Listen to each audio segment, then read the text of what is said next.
Okay, hello everybody. Hello, good evening. I'm on another thing. Can you guys hear me? I can hear it, yes. Okay, you sound good. Heidi, you sound good. Why is it?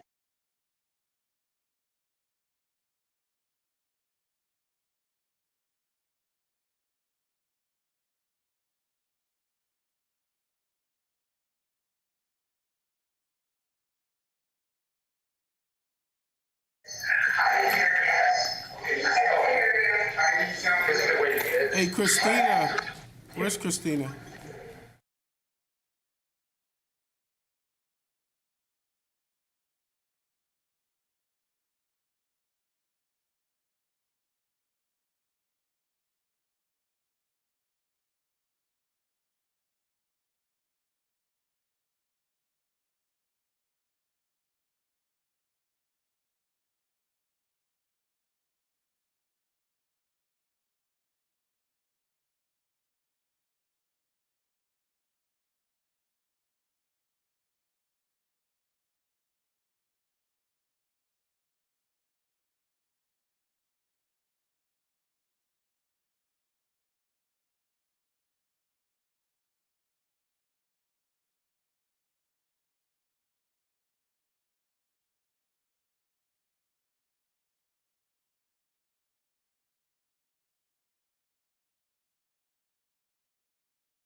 Okay.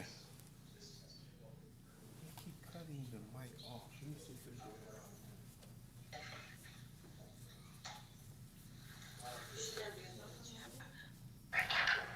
But it's muted, right? Yes. It's on and the audio's on. Yes, everything is on. So your audio's all still used there. Okay. Christina, go ahead and mute everybody. Yep, you got it, Chris. All right, fantastic. Can you guys let me do this. You can hear me, right? Just nod your head. Nod your head if you can hear me.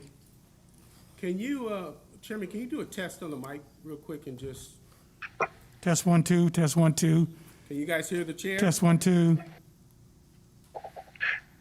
Yes, and Christina, it's not showing that Tiffany or Tom Gold is muted. Hey, everybody. Tiffany just texted and said the testing is being heard in the community room. Oh. That's actually fine. It's okay. That's fine. I just want to make sure you can, I hear you, Heidi. I see you. Hearing the testing in the Everybody? community room is not a problem. It's not a problem. So I just want to make sure that everybody can hear it. We're good.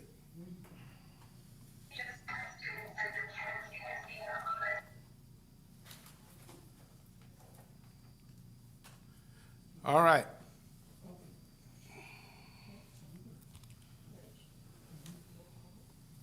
Hey, man, you decided to come?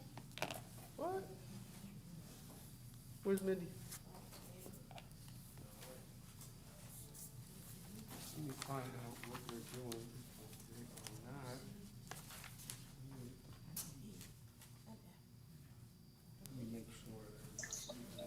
Tiffany sent a note, I don't know if you saw it, but it says my sound is not connected, so you can't hear me. Okay, everybody, can we just text from now on? No more talking. End of talking. No more. It's important that you guys use your microphones. Commissioner Trejo, remember, you have to talk into the microphone. You have to talk into the microphone. So pull it in and get close and personal.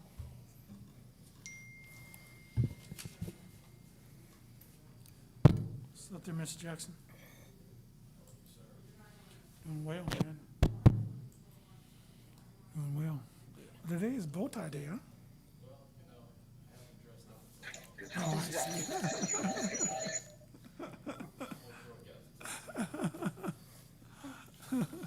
Commissioner Patrick, remember to pull your microphone. Okay, I will. Thank you. Thank you.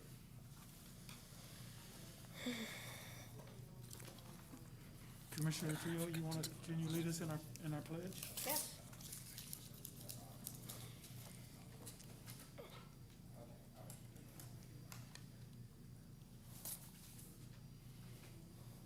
Hi, is this the security downstairs? Did you guys let in Mr. Jimenez downstairs in the community room?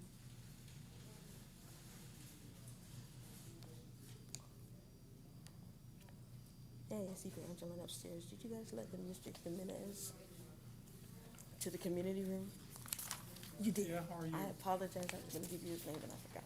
Thank you for the help. Thank you for the help. But you got him in there, right? Thank you so much. Okay, bye-bye.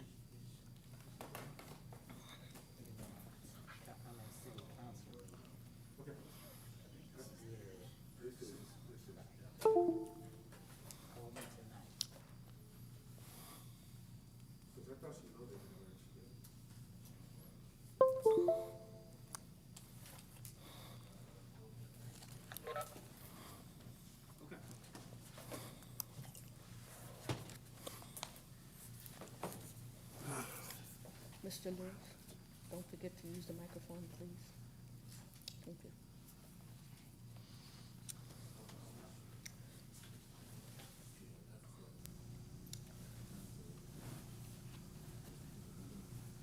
Yeah, you can treat it like a Sunday service.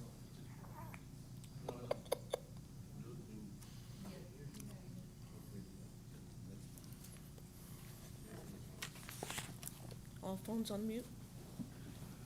All phones on mute?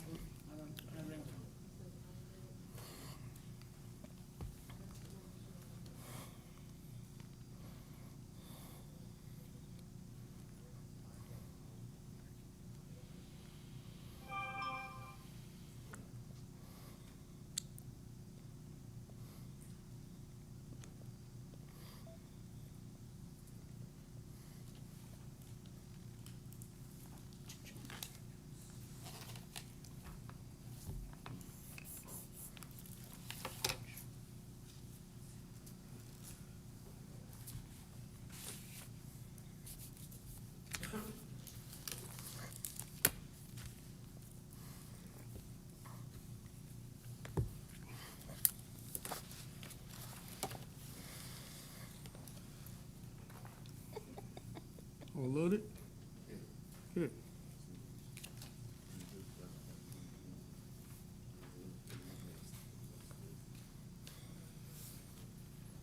Hey, Eddie, is Mindy gonna do the presentation from there, or is she gonna go to the, do you know if she's doing it from there?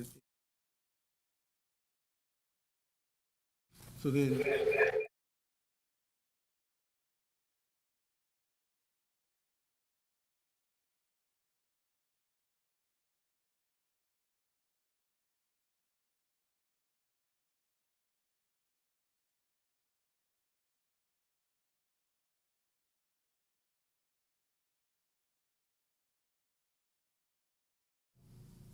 I just had my sound on. That was my mistake.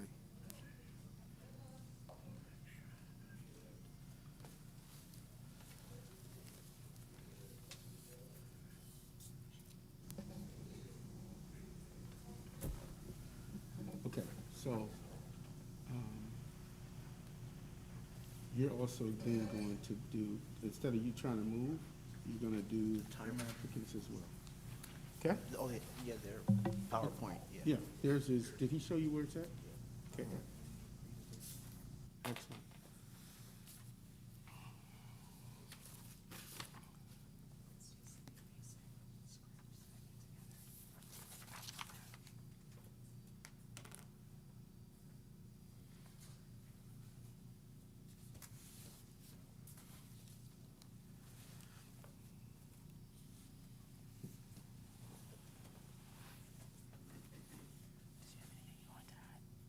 I'm just in it, so I was gonna read all this off. Okay. That was my plan. Okay.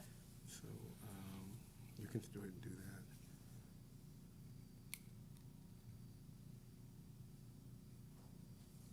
Okay, all right, that's good.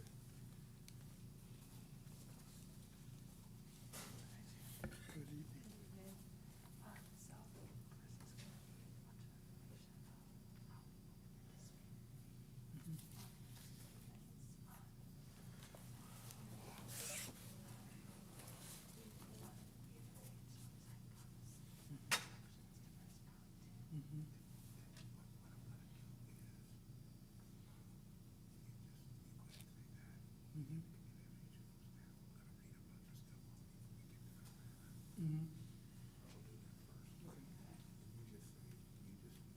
Okay, when we get the communication from staff, you go here. I'll start. Okay, very good. This is mine, right? Yeah.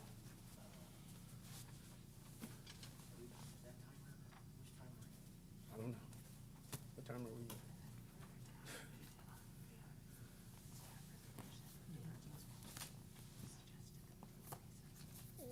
Fred, can you keep the time? The air. Okay. Huh? Yeah. Can you also announce it?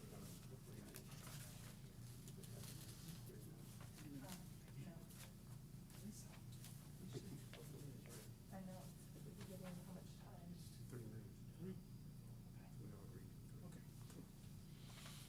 You guys ready? 3 minutes, Are you ready? but not the applicant. I just, before we start, I want to make sure the line is open. Okay.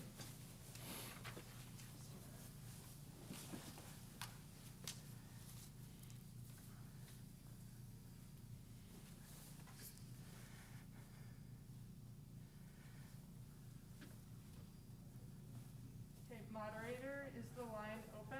The mics are off. Okay. We need the mics on,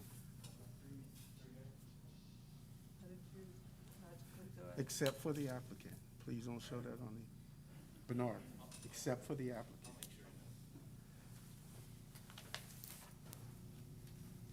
Okay. There we go. I don't have juice though.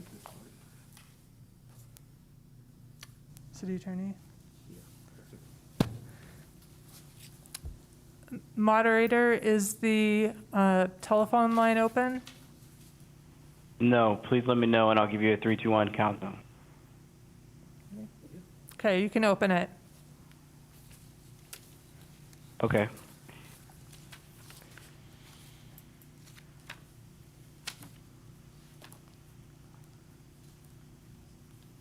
In 3, 2, 1. Okay. Good evening, everyone. We're going to go ahead and get started with our meeting. And we're going to do our pledge first. So Commissioner Trio, could you lead us in our pledge? Everybody please stand. I pledge allegiance To the flag of the United States of America and to the republic for which it stands, one nation, under God, indivisible, with liberty and justice for all.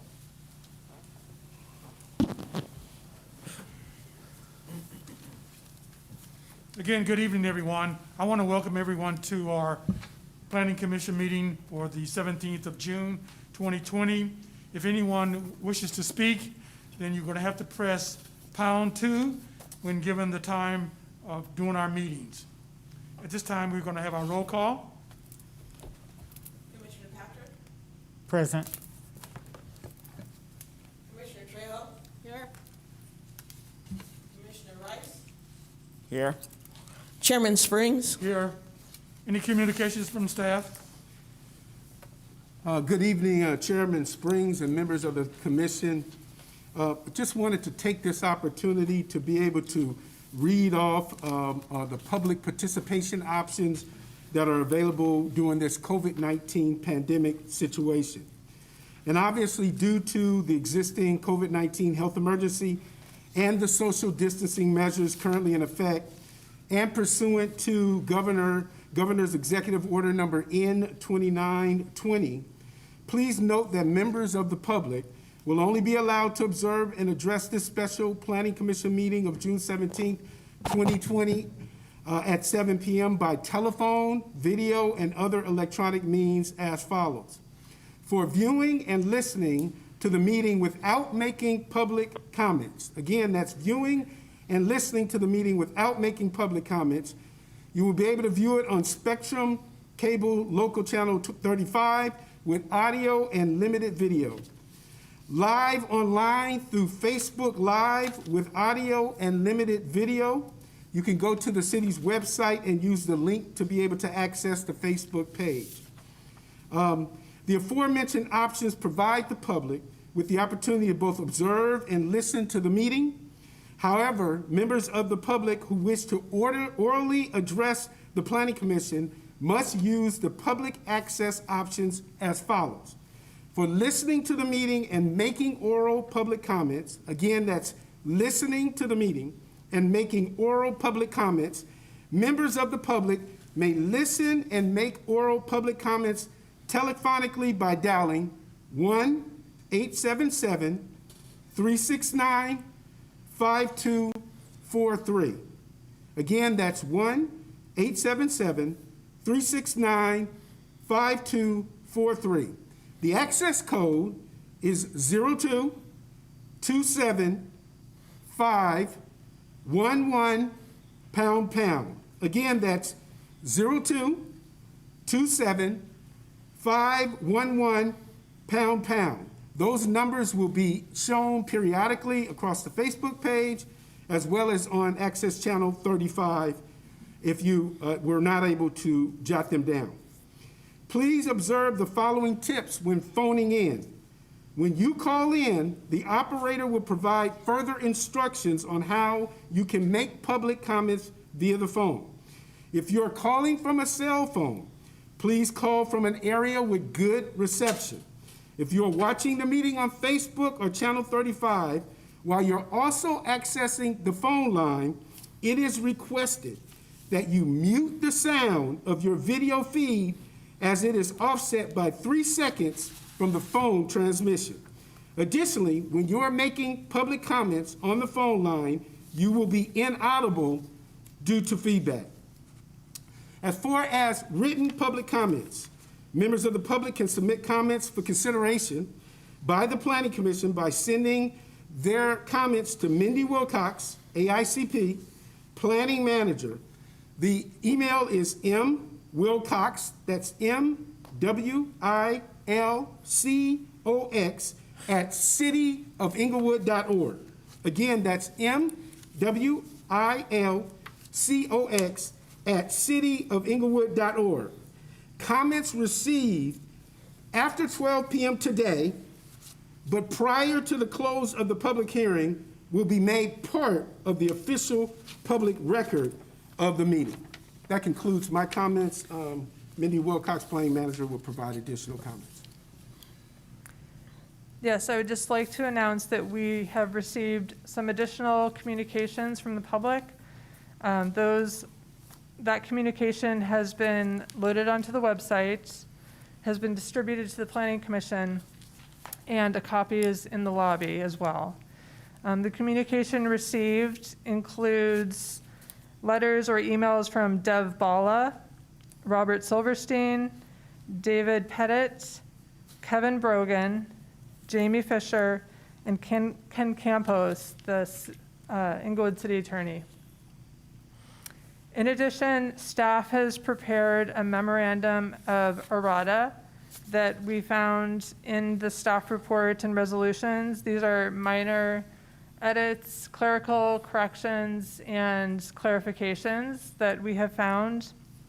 The first is to the Planning Commission report. There were duplicative pages posted in the online version, and those were unintentional. The second errata was in the EIR resolution, the exhibit labels for the mitigation and monitoring reports, as well as the findings were mislabeled, so just a correction on that. And the third is in the zone change and zoning code amendments, the removal of duplicative findings.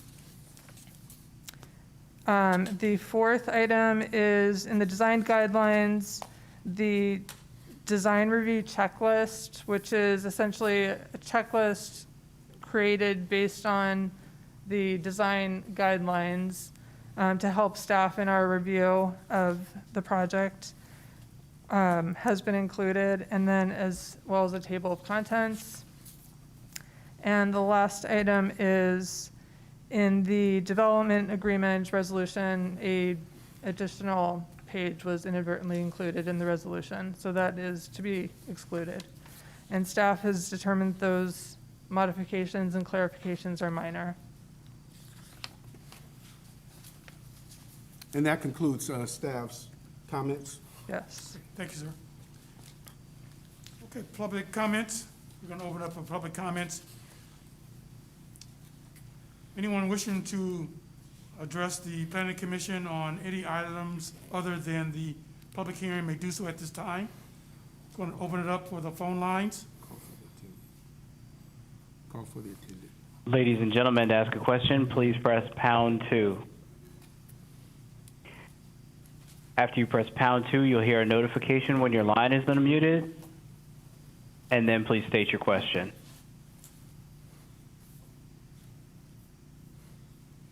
First question, caller, please go ahead.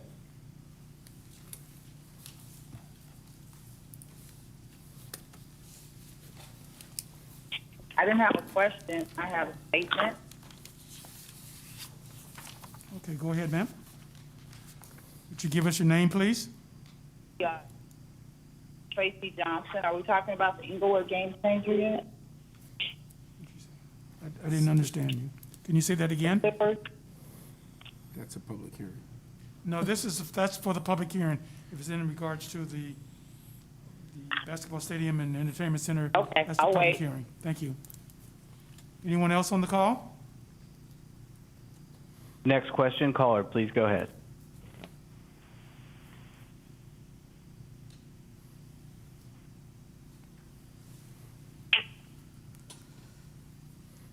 I'm sorry, my comments are also for the public hearing. Okay, anyone else? Please state your name.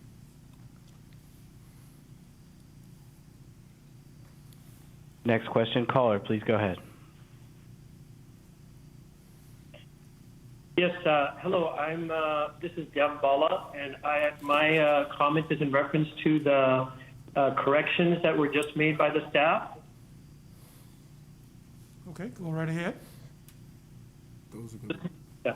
So I have a question. Could you tell me exactly how many pages of duplicity was in those reports? That's actually part of the public hearing. That's part of the public hearing. What we're doing is you were just asking questions in regards to things that are not on the agenda, that would have to be something that has to be addressed at the end of our meeting. No, doing the public hearing. Oh, excuse me, I was just. I'm sorry, during our public hearing. Oh, hold on. Okay, no problems. I could wait till then. Okay, thank you. Next caller, please. State your name. Next question, caller, please state your name and your question. A couple days later. Yes, good evening, and thank you, Chairperson Springs and esteemed members of the Inglewood Planning Commission. My name is T.O. Hunter, and the head of brewing operations for, for Crowns and Huts Brewing Company. Hi, I'm Benny Ashman with Crowns and Huts Brewing Company. And we're excited to support the Inglewood Basketball and Entertainment Center. We're proud Excuse me, sir. business owners of Crowns and Huts Brewing Company. Yes. Interrupt him, please. Okay. Excuse me, sir, this is, these comments are in regards to other items other than the public hearing. The public hearing will be coming up shortly. If you have a comment about the agenda item, you can do so at that time. But this is not about the public hearing. Please Next caller, please. Next question, caller, please state your name and question.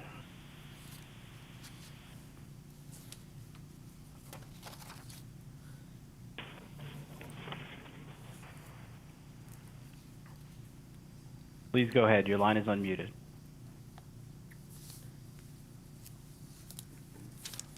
This is in regards to the Inglewood Basketball Entertainment Center. Okay, that would be next, not at this time. Next caller, please.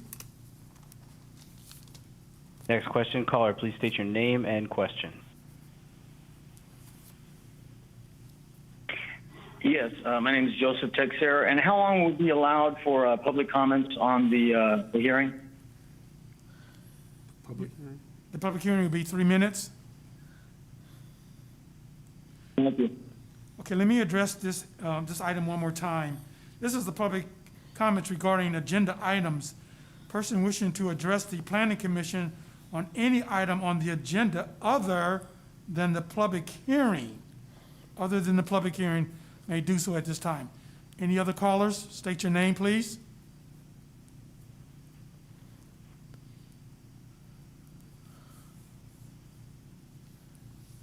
Call for the- No further questions or comments for this section. Okay, thank you.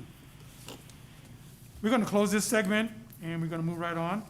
Madam Secretary?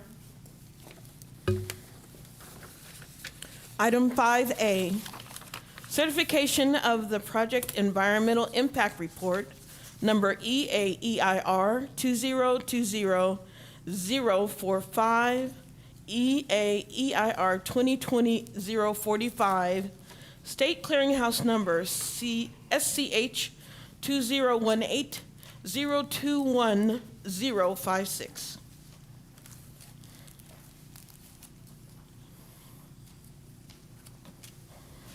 And you're doing them all at once?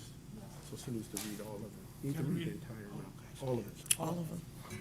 Item 5B, General Plan Amendment Number 2020003, GPA 2020-003.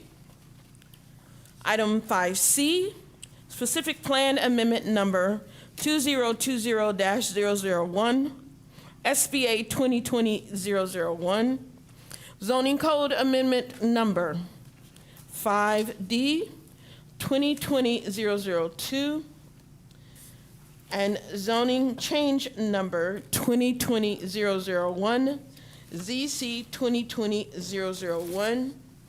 Item 5E, Sports and Entertainment Complex Design Guidelines and Infrastructure Plan, SEC Development Guidelines.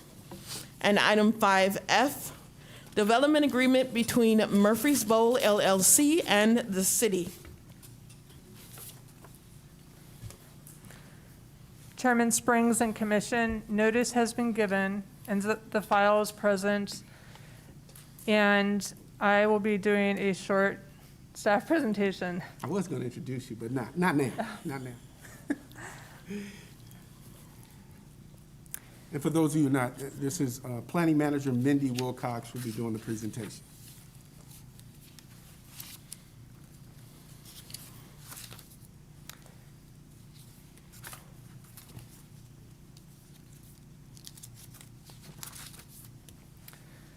In August 2017, the City Council, the City of Inglewood as successor agency, and the Inglewood Parking Authority approved an amended and restated exclusive negotiation agreement with Murphysville LLC for the proposed development of a NBA arena and associated facilities.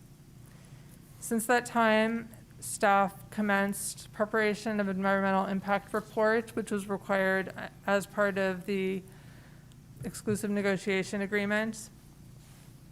And that process was commenced in early 2018. As part of that process, we determined which entitlements were likely to be needed. A scoping meeting was conducted to guide preparation of the environmental impact report, and comments were received from agencies and interested parties on the scope of the environmental impact report.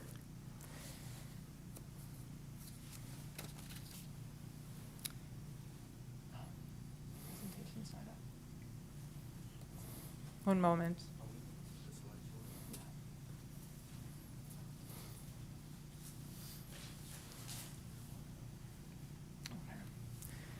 The subject site is located near the intersection of Prairie and Century. It is 28 acres approximately in size. The general plan designation is industrial and commercial.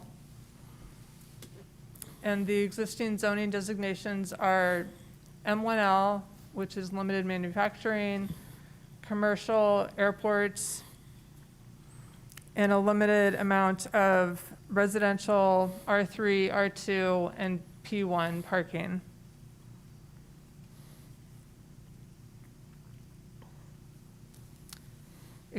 Most of the site is vacant. Approximately 23 of the acres are vacant.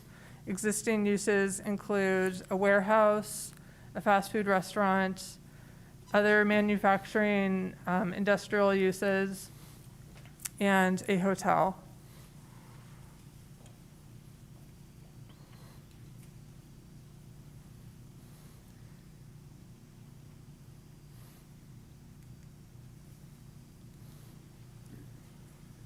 And this exhibit depicts generally the vacant sites. The green ones are the vacant sites. The ones with brighter colors are developed with uses. And this exhibit, also, which is in the environmental impact report, depicts ownership as well. Approximately 84% of the project site is city or successor agency owned, and the remainder is privately owned.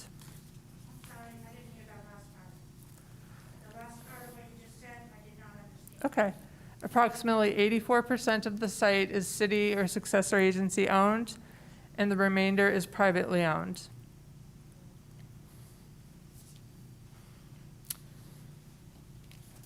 Since 1979, the city has taken a number of steps to situate the subject site for industrial or light industrial office uses.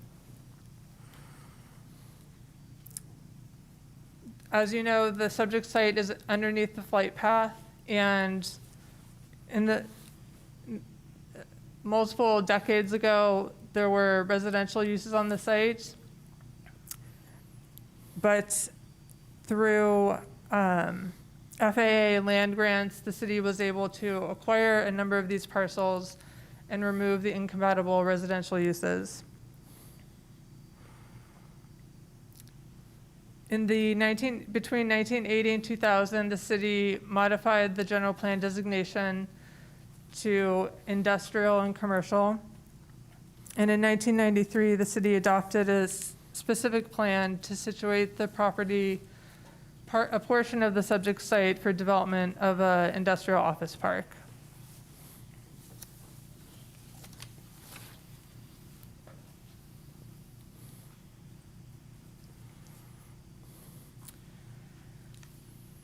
This exhibit, again, depicts an aerial photo of the site. The central site is what we refer to in the report as the arena site. It is the largest. The site on the west is the western parking site. The site to the east, the T-shaped lot, is the transportation hub and hotel site. And a very small site in the southeastern corner is the proposed wall site, is what we refer to it as the wall site.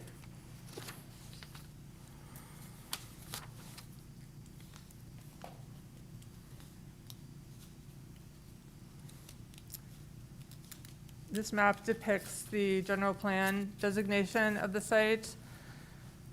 The existing general plan, the bluish gray is industrial, the red is commercial.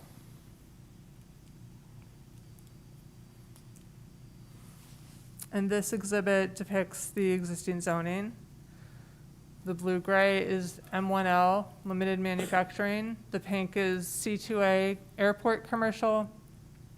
The brown and light tan are R3 residential and R2 for the light tan, and gray is parking.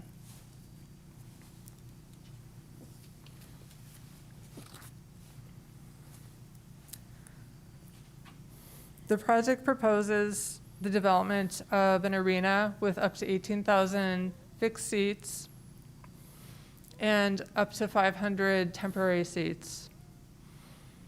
In addition, the project site would support a number of ancillary facilities, including up to 83,000 square feet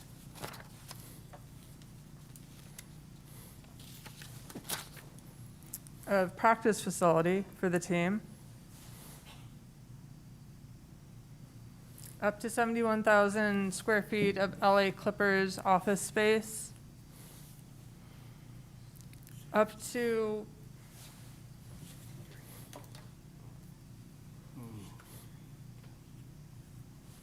up to 25,000 square feet of sports medicine clinic,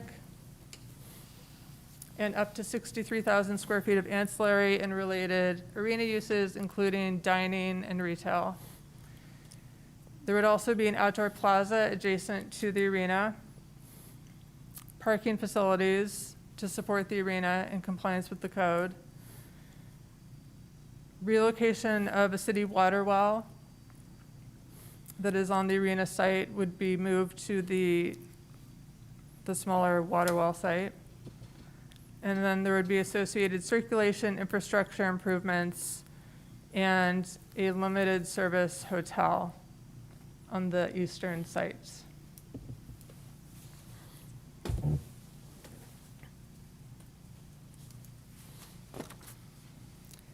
And just to delve into the layouts a bit more, on the western parking garage sites that would house the majority of the parking for the facility, it would be entered and exited from an entrance on Prairie as well as an entrance exit on Century. Most of the fans coming to that parking structure would get to the arena site using a pedestrian bridge over Prairie Avenue. And as part of this project, a new signal would be installed at the entrances and exits on Prairie and Century. On the arena site, the main pedestrian entrance would be from Century Boulevard, near the intersection with Prairie. Entrance would be onto the plaza area with retail, dining, and other ancillary uses fronting the plaza, as well as potentially an entertainment, a stage or opportunity for entertainment on the plaza.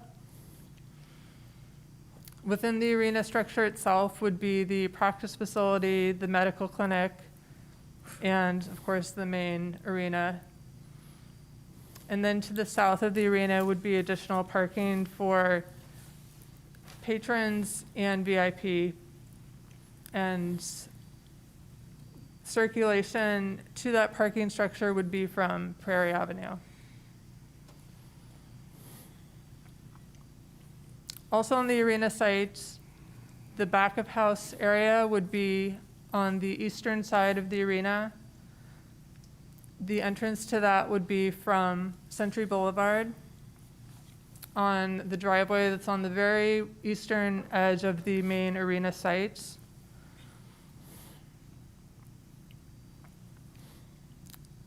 And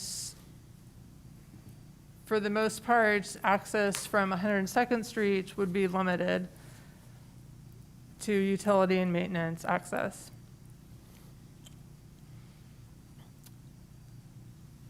On the arena site, as part of the scope of development, as you can see from the plan, it would also involve the closure of a portion of 102nd Street.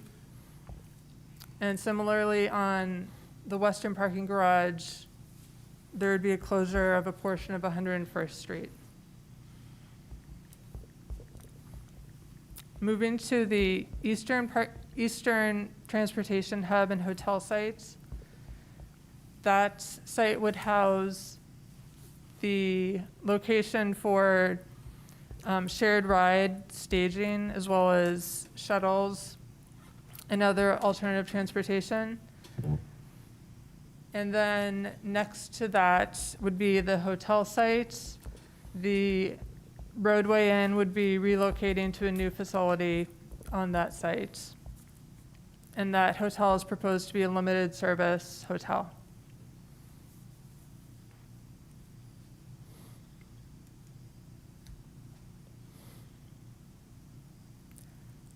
As part of the sponsor's request, there are a number of entitlement requests that are included.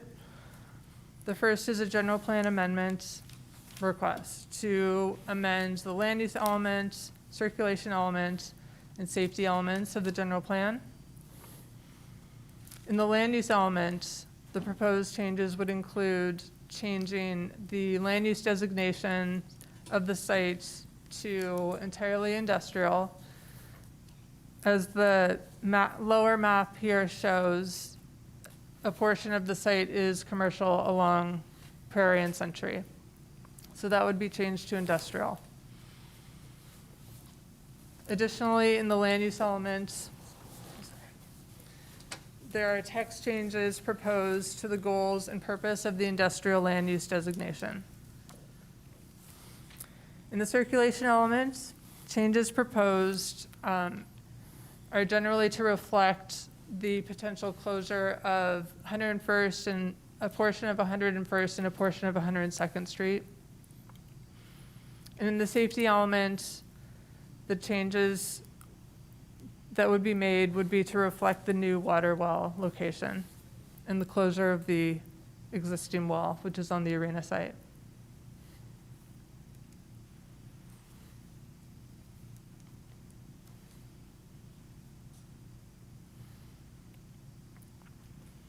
A portion of the site overlaps what is called the Inglewood International Business Park Specific Plan, which was adopted in 1993. The city has seen minimal development under the specific plan. However, it's still in place. And so as part of the sponsor's request, there would be an amendment to the specific plan to exclude the site from the specific plan if it's developed as the Inglewood Basketball and Entertainment Center. If it were to not be developed as the Inglewood Basketball and Entertainment Center, the amendment has been crafted such that the specific plan would still apply in those areas.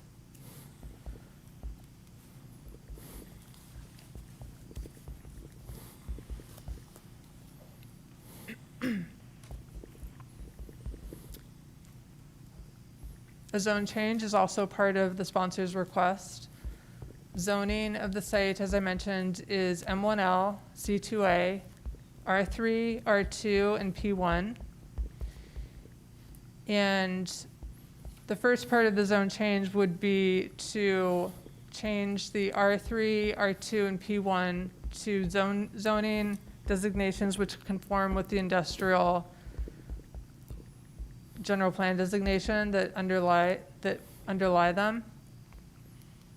As I mentioned, the existing general plan is commercial and/or industrial, as shown in the map in the lower right corner.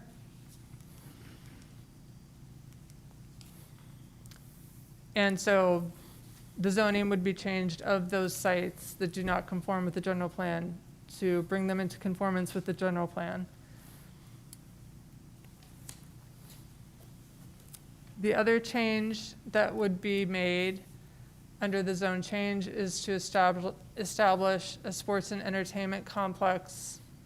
entertainment overlay zone that follows the boundaries of the subject site, and that overlay zone would include the creation of development standards that apply to the site. Establish a sports and entertainment complex, sports and entertainment overlay. Keep going. You're good.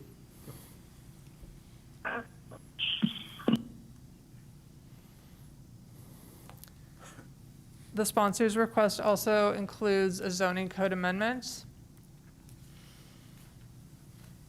to create the regulations for the sports and entertainment overlay zone.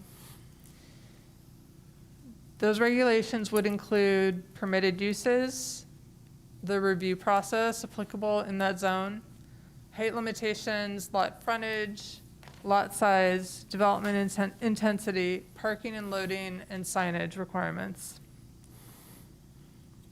In addition, they would tie in the design guidelines and development guidelines that are proposed for the subject site as well.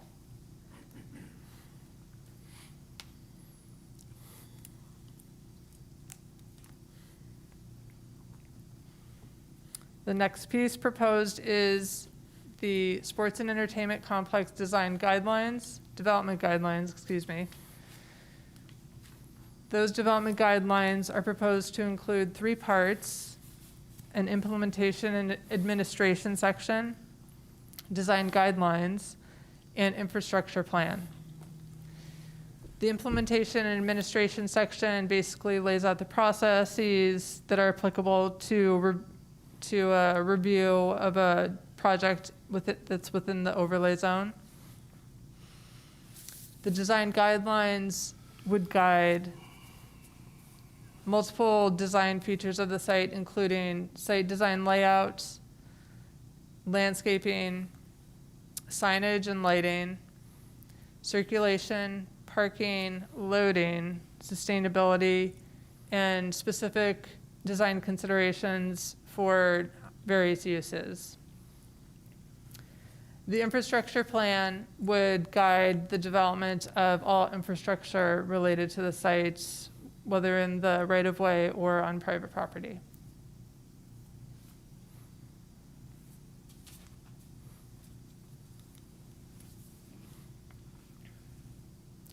And lastly, the development agreement is also one of the items under your consideration tonight. The development agreement includes community benefits as well as vesting entitlements for the project. And some of those community benefits include the creation of local jobs and workforce equity, commitments to affordable housing and renter supports, rehabilitation of Morningside Park Library and creation of community center, support for Inglewood youth and education, support for Inglewood seniors, improving Inglewood parks, and community engagement and collaboration.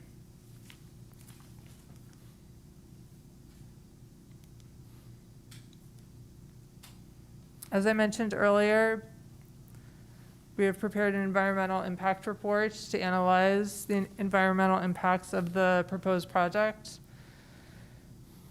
under that report, 16 different environmental topic areas were thoroughly studied. 5 different project alternatives were analyzed. And under the analysis conducted, 66 significant or potentially significant impacts were found. But through project mitigation, the project was able to mitigate 25 of these, resulting in 41 significant or potentially significant impacts.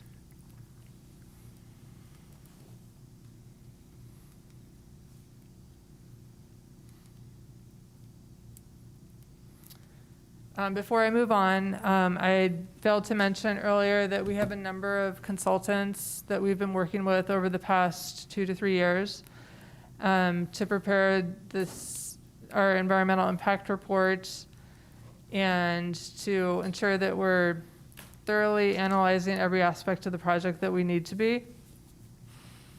And so they are available for questions. This includes our environmental impact report consultants, specialists that work with them in transportation and other topic areas of the impact report, special counsel that also helped support our development of the environmental impact reports, and consultants also who specialize in agency outreach to ensure we were addressing all the concerns of the agencies that we work with on a regular basis. So at this time, I'd like to open it up to Whit Manley to provide some additional comments related to the environmental impact report and related topics.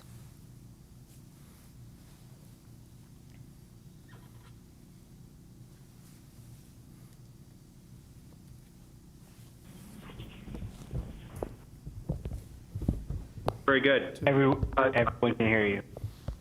Thank you. Chairperson Springs, members of the Planning Commission, my name is Whit Manley. I'm an attorney with the law firm Remy Moose Manley and serving as the CEQA counsel in this matter. There are a few things I would like to touch on about the EIR that's before you today. The lead consultant for the EIR was Environmental Science Associates. ESA is the same firm that led the environmental analyses for the Golden One Arena in Sacramento and Chase Arena in San Francisco. I think it's fair to say they know their stuff and they know this type of project better than any other environmental consulting firm in the state. Transportation analysis was prepared by Fair & Peers, the leading transportation consulting firm in the state. Their expertise really is unmatched. And I think generally it's fair to say that no effort was spared in preparing this EIR. The draft and final EIRs together span more than 2,600 pages, not including appendices. The transportation analysis alone is more than 500 pages. Although the EIR contains a great deal of information, it's written in a straightforward, accessible manner, and it's easy to navigate. Now, the nature of the CEQA process, the lead agency, in this case, the city, puts forward its analysis. Other agencies and stakeholders get to weigh in with their comments.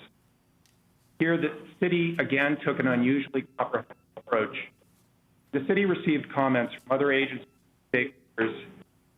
It reached out to them. Look at the final EIR. It reflects that effort. You'll see that the responses to comments often reflect follow-up meetings, calls, so forth, with such agencies as Caltrans, Department of Transportation, Natural Resources Defense Council, South Coast Air Quality Management District, and others. And you'll see that in many instances, responded to the commenter's proposal by incorporating their recommendation into the project. The city has recently received some critical comments from a couple of people who own property in the area, lawyers who represent them. These people did not provide comments on the draft EIR. Instead, there's some comments critical of the EIR's process, end of the process. And I have to tell you, as a CEQA lawyer, in fact, are not unusual, does not make them right, just the nature of the beast. I would like to touch on a few of the comments that they made. First, the claim is made that the city is engaged in some kind of a cursory analysis of the project, but the response is simple. I invite you to look at the EIR itself. I don't think anybody could fairly describe that analysis It's not, it's comprehensive.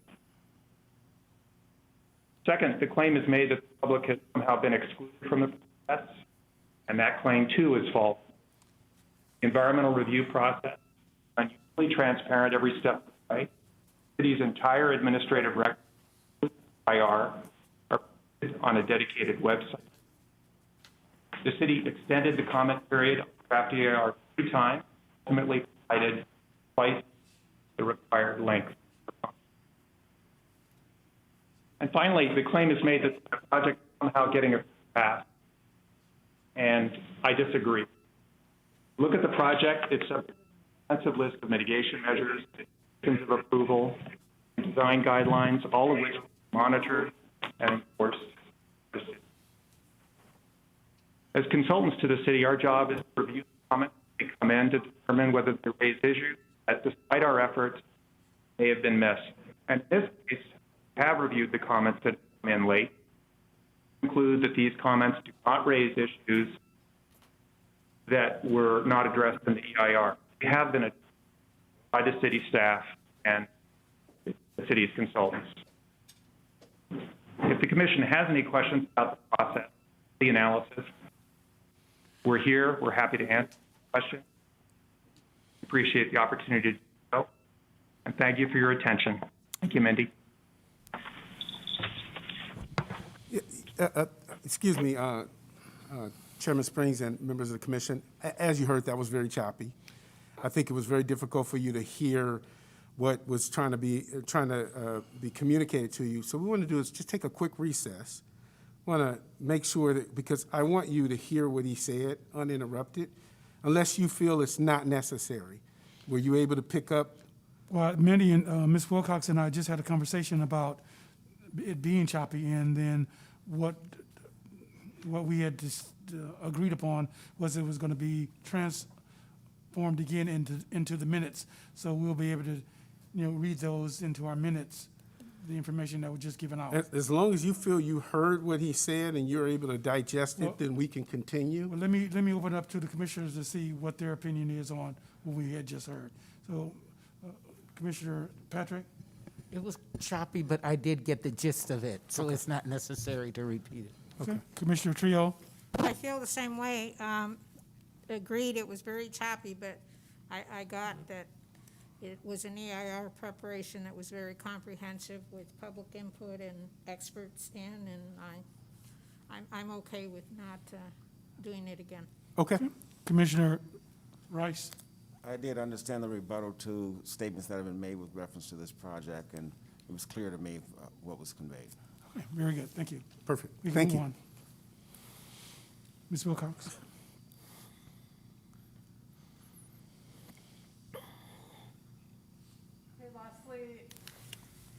He cut it on. Okay. As I mentioned, staff had a few errata that we provided in a memo. They're summarized here, but I already went through them, so I won't go through them again. But as you consider your recommendations, our recommendation, as stated in the staff report, is recommending approval. For those actions that are subject to errata, we just request that you, if recommending approval, that you make it your resolution subject to the errata contained in the staff memorandum.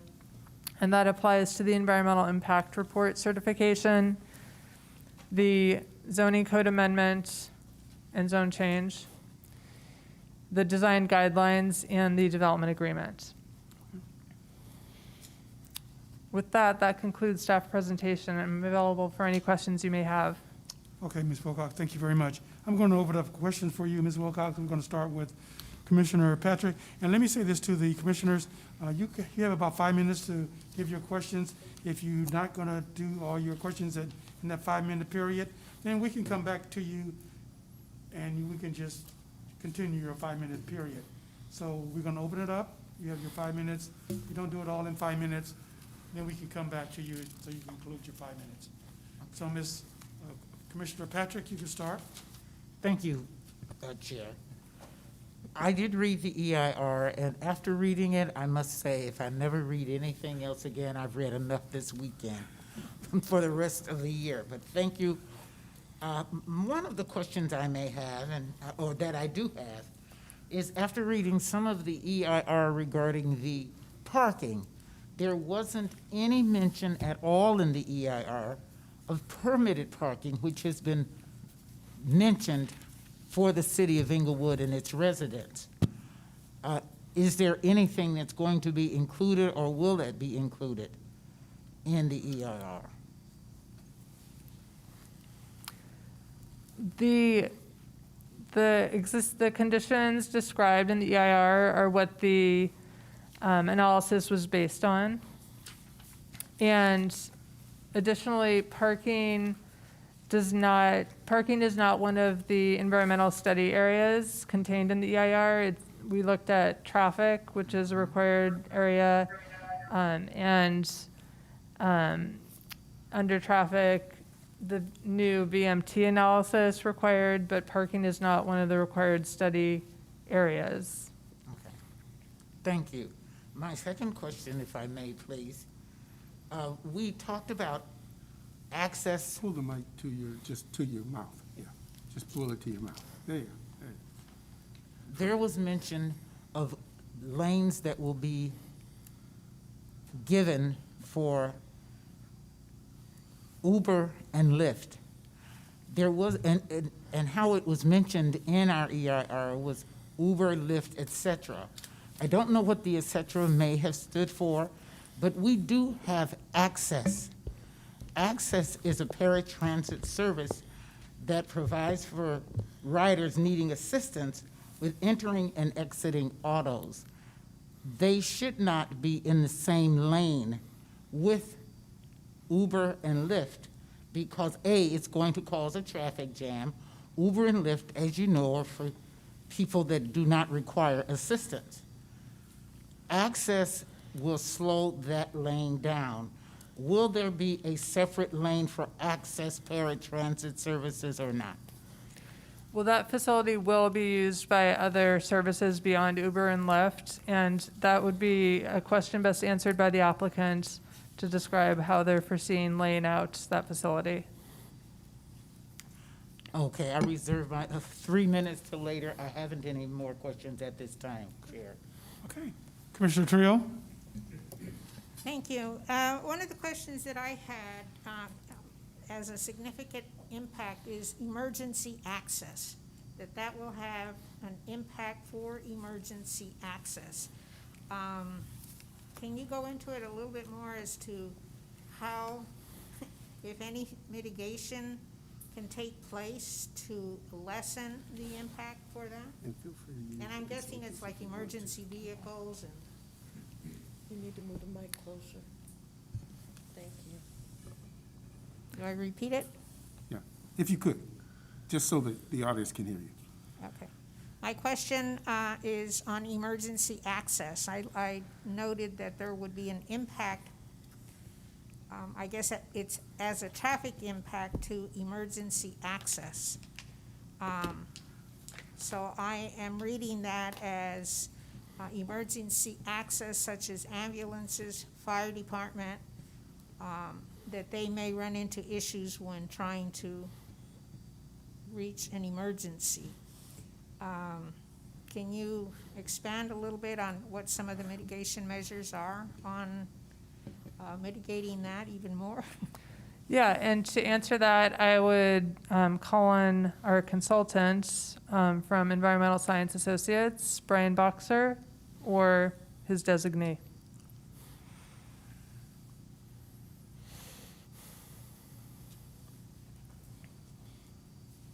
Just a moment. Just a moment.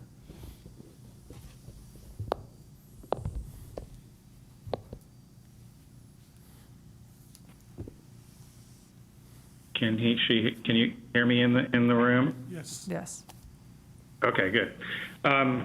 Yes, it's Brian Boxer with ESA. Let me first try to give you a frame for that. We have looked at extensively at traffic conditions before and after major events. And the EIR acknowledges that there would be potentially some access limitations created in terms of emergency vehicles getting through the roadway system to Centinela Hospital. The mitigation that has been developed includes a number of different steps. First involved working with the folks at the hospital on an emergency access plan to ensure that vehicles, both first responder vehicles and the private citizens needing to access the hospital can get through.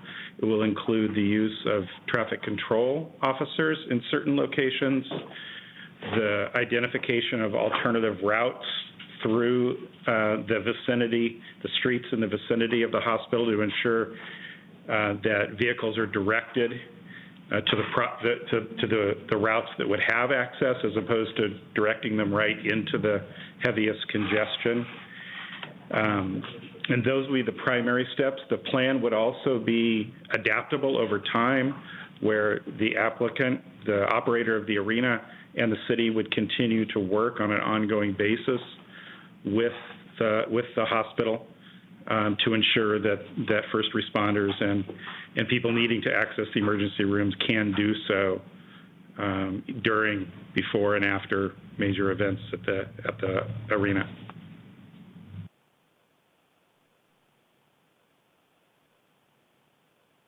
I hope that answers the question.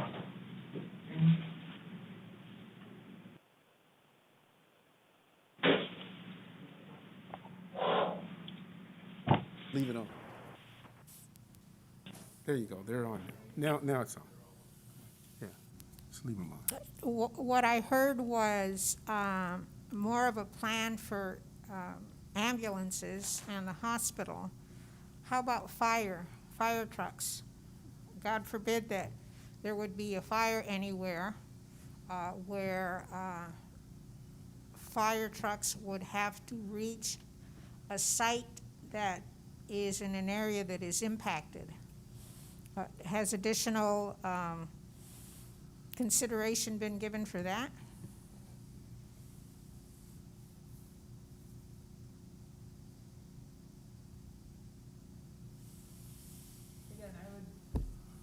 With the fire department, there are, of course, building codes that the project design will need to comply with.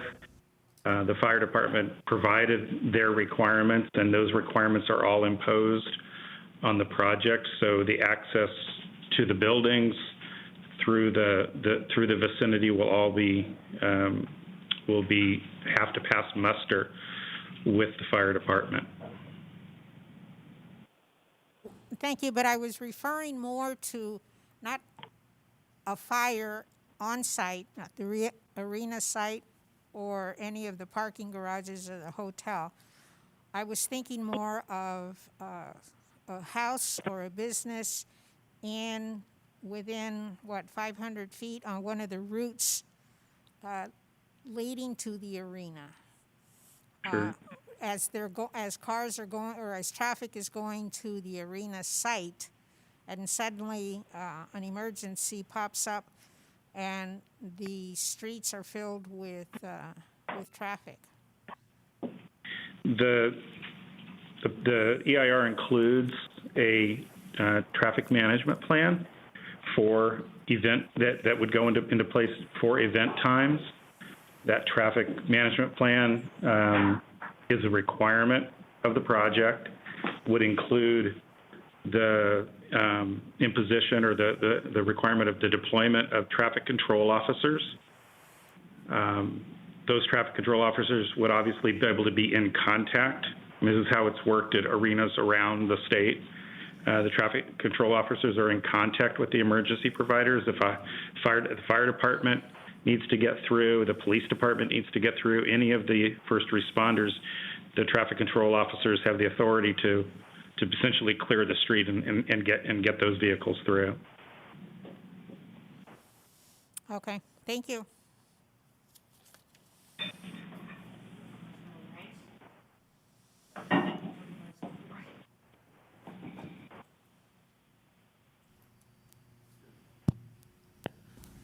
And just FYI, Chair and Commissioners, just be a little patient because they're toggling back to get sound quality so that we're broadcasting, we have multiple channels going, so just be a little patient. They'll turn them on.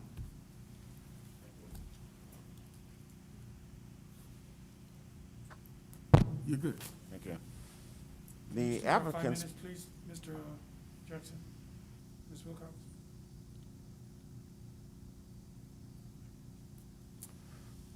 the applicant's proposed footprint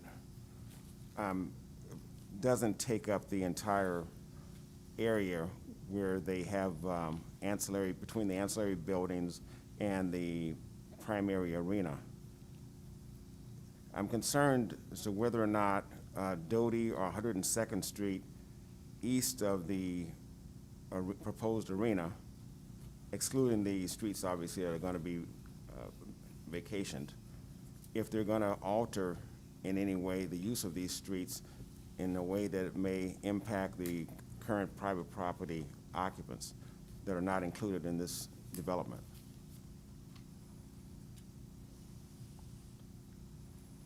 Such as parking restrictions, event days and access and those things.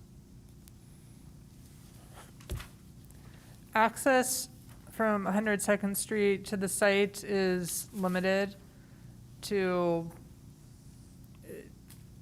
utility, trash type access. And so the applicant can speak more to that, but currently there are no restrictions proposed in that area. Okay. Thank you. It's the only question. Okay, we got you have 3 minutes remaining on your time. Commissioner Patrick, you have any additional Thank questions? you. I haven't any additional questions. And you have some additional time. Commissioner Trio, you have any additional questions? For Ms. Wilcox? No additional question, but can I make a comment? You can. Okay.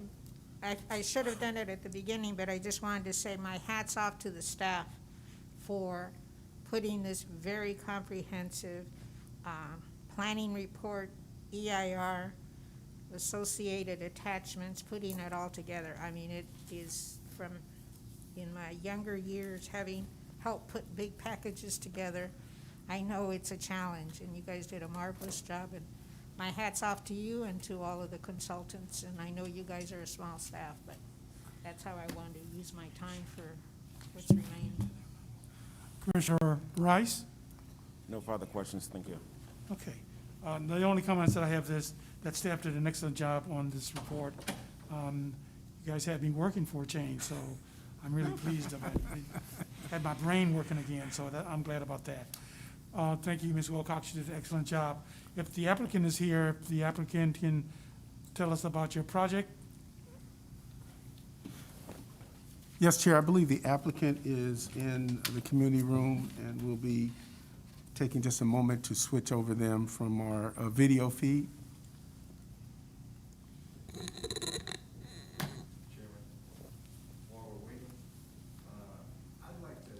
I don't think is your mic on? Yeah, you hit the red button and hold it. Yeah, it's on. It's on. Yeah, I'd like to ask. Red button, hold it.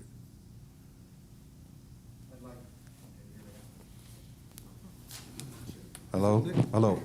Yeah, I'd like to ask the chairman after this segment if the chairman would consider having Mr. Whit Manley repeat his comment, or his comments. They were roughly 5 minutes, and we really need to make sure that the meeting minutes are accurate and complete, and that the public had an opportunity to clearly hear what he was saying. Now, I understand that the four of you understood, but we do need to make sure that the public clearly understood what he was saying. So I would just recommend that after this comment, if you would please entertain having Whit Manley make his comments again. Hopefully it will be clearer. That's your recommendation, Mr. Lewis? Yes, Chairman. Thank you. We'll take it under advisement. Yeah, I believe we have queued up now the video feed with Mr. Gerard McCallum of Wilson Meeting. Yes, good evening, Chairman Springs. And we would ask, Gerard, if you can speak as close to those mics as possible.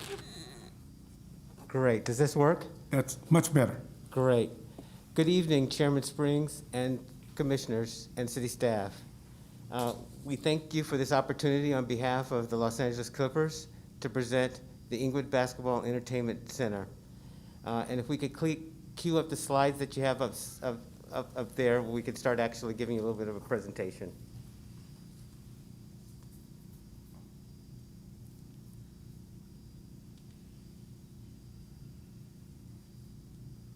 Thank you. Next slide, please. As we all acknowledge, this is actually unprecedented times, but I think one of the things that have been really evident about this project and about the efforts that have gone on for the last 3 years is that we all believe in a collective future, about really building for the future and building a great future for the city and providing an impact beyond just basketball. Next page. This is just an aerial. I think many people know exactly where the site is, but we just wanted to give you some context compared to where the SoFi Stadium is and the Forum. Next slide. And these are the parcels that we're looking at that comprise the 28 acres that the city, that the Planning Commission just mentioned. Next slide. And this is a slide that gives you a little bit of a perspective in terms of how the stadium looks as it's facing north towards the SoFi Stadium and the Forum. So this is just really to give you context in terms of exactly where the project is being located, as well as also the scale. Next slide. As reviewed by staff, the arena is 18,000 seats, plus an additional 500 seats for special events. And the entitlements include up to 915,000 square feet. We also, in this project, are proposing a practice facility, team offices, and medical clinic. Next slide. As stated earlier, this has been a very long process. Deliberately, we sought to evaluate just about everything in the secret process to make sure that we did our due diligence. This has been over a 3-year process that includes a landmark decision by the state, AB 987, that imposes some of the most strict environmental impacts requirements for us to mitigate environmental impacts of any project that's ever done in the state of California. That was approved in December of 2019. The draft EIR that you saw in March of this year, and then our response to comments in May, and then now we're here with our final EIR and the public hearing process. Next page. One of the things that we pride ourselves at is the amount of community outreach that we do. We have been block clubs, community meetings, backyards, individual homes, community events and kiosks, Chamber of Commerce meetings, pastor's breakfast, meeting with all the churches in the area, as well as our shared stakeholders with the City of Los Angeles, City of Hawthorne, SCAG, the CARB Board, all the various transit agencies, and also doing interviews and newspaper editorials as well. Next slide.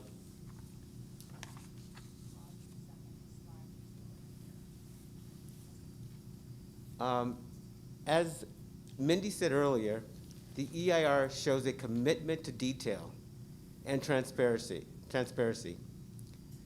This is the most in-depth EIR I've ever done, and I think the City of Inglewood has ever seen. And that's primarily because we wanted to be really thorough in evaluating the impacts. Thousands of pages of analysis, as was mentioned earlier, and technical support. 15 different environmental areas studied, 65 different scenarios, and 7 alternatives considered, including 5 off-site. Next page.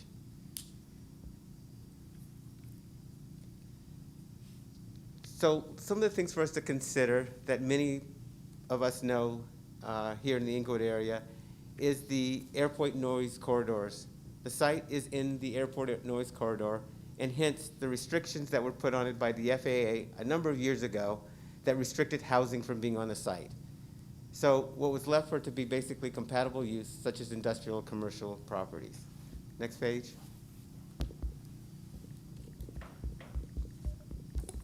We did a comprehensive traffic study, as mentioned earlier.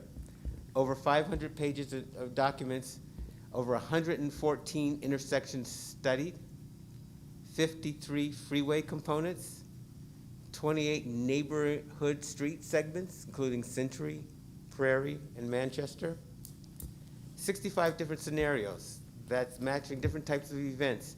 And in those events, we maximized every portion of those attendance. So we assumed for a basketball game, all seats were sold. For a concert, all seats were sold. For a football game, all seats were sold. For a small concert, all seats were sold, which is an unlikely scenario, but we wanted to be able to test exactly what we were doing and exactly how we needed to go about mitigating should any of those scenarios occur. We also study concurrent events. What happens at the Forum and the IBEC Arena have a concurrent event, or the football stadium. Again, trying to make this as comprehensive as possible. Next slide. At the end of the day, when you look at that study, you'll see that basically the traffic approaches almost in equal amounts from different directions, both the north, south, east, and west, as well as their turns and the impacts of each of those intersections. Next page. So with that, in the mitigations, you will see a significant number of improvements, intersection improvements that include street widening, new turn lanes, crosswalk improvements, as well as signal improvements. Next slide.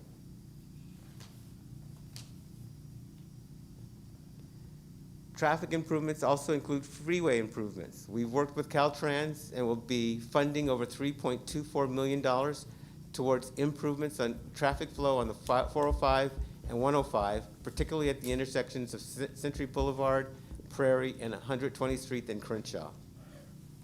Next slide. Traffic management, smart tech, and intelligent traffic systems. We will be assisting the city with building out its intelligent traffic system to the tune of $12 million. An additional $280,000 worth of improvements for the LA DOT smart intelligent traffic system in the surrounding neighborhoods. That's going pretty much to the east in the Los Angeles area. We're going to implement optimized corridor signal timing. And if many of you have been around for years, you used to know when the Forum used to let out, you used to see traffic control officers at the various street switch boxes on radios signaling turn the lights all green or turn them all red, and so forth. Now that's going to be manualized by a computer-operated system maintained by the city. And then also the deployment of changeable message signs to maximize the hospital emergency access plan. Next page. Parking. Over 4,100 parking spaces will be developed by this project, and we will be sharing that parking spaces with all the other venues in the place, including the Forum. Next page. Event management system. In addition to the traffic improvements, the physical improvements we're talking about, there are also improvements in which we will be making to the event management system. Some of that includes old-fashioned technology like actual traffic control officers on the streets to be able to address any immediate changes to the traffic flow. The changeable message signs we mentioned earlier, as well as everyday signal timing improvements. Parking reservation systems will be employed, parking apps and real-time parking app information will be included. A neighborhood's residential street protection program, optimizing traffic flow in and out of the area, pedestrian flow management by using the utilization of a pedestrian bridge from the parking garage, dedicated shuttle drop-offs, and an on-site transit hub, which doesn't exist right now in the city of Inglewood, to be able to corral all the ride share, taxis, coach buses, and microtransit. And also, we have included in that an local hospital access plan in which we've met with the Sentinel Hospital to determine the best way to be able to manage in an emergency. Next slide. So in summary, just to give you an idea in terms of there are different modes of transportation in which we've looked at and which we will provide clear instruction and opportunities for discount to incentivize people in terms of how they get to the arena. Bike, walk is the first option. Bike racks will be provided on site to give clear access to those that choose to bike to the facility. Park and ride and microtransit. We will be providing shuttle buses from the metro stations directly to the site, and also incentivizing people that use metro and rail to get to the site. TNC. This is where we're actually providing, as we talked about a little bit earlier, a dedicated site so that the traffic is not in the community relating to Uber, Lyft, and all the transit-oriented services.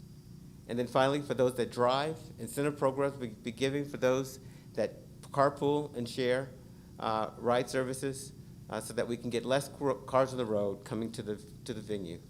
Next slide. One of the things that's been very important to us is our net house greenhouse emissions commitment, both from the traffic demand management system, on-site solar energy. We'll be developing over 1 million kilowatt hours of energy on the rooftop of these buildings, 330 on-site electrical vehicle charges, so it encourages those that have electrical vehicles, and as the city starts to make its transition to cleaner transportation, we're going to provide that on site. Smart parking systems. That's to reduce idling and cars trying to figure out where to park and circulation times. Those are going to be part of our parking system throughout the project. And then waste reduction and diversion programs with the goal of zero waste to reduce landfills. Off-site. Additionally, that we're going to provide 1,000 EV chargers for residents in Inglewood and the surrounding areas. That'll be in incentive programs as the transportation fleet for private owners goes to cleaner electrical vehicles. We're also going to do 1,000 trees planting in the city of Inglewood. We're also going to augment the city's transportation fleet with zero-emission vehicles. And a big part of the program here that came out of the AB 987 determination was a partnership with the Port of Los Angeles to reduce boat emissions and improve regional air quality. One of the biggest impacts that is not mitigated is the pollution that comes from diesel trucks and vehicles. And one of the biggest polluters is in the Port of Los Angeles. And to the tune of up to $30 million, we'll be assisting to mitigate that to sort of solve some of the issues of the air quality in the entire basin. And then annual monitoring of greenhouse gases and transportation impacts. On an annual basis, we'll be providing reports to the city, and the city will be monitoring and giving us a checkup every year in terms of how to be able to improve any of the programs that we mentioned above. Next page. Dedication to LEED Gold standards. I think this will be one of the first LEED Gold buildings in the city of Inglewood, which means that we will increase our energy efficiency standards above Title 24. Title 24 is a building code that speaks to greening of buildings. We will exceed that by at least by 10%. Water savings. Through modern technology, we'll be able to save over 40% in our water savings in terms of the utilization for the building. Zero waste program with recycling and composting. Displacement ventilation to provide best-in-class air quality and thermal comfort within the facility.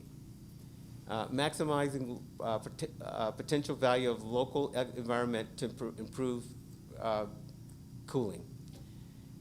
And then visitor education programs, local recycling programs, and then utilizing low VOC materials to enhance occupant air quality.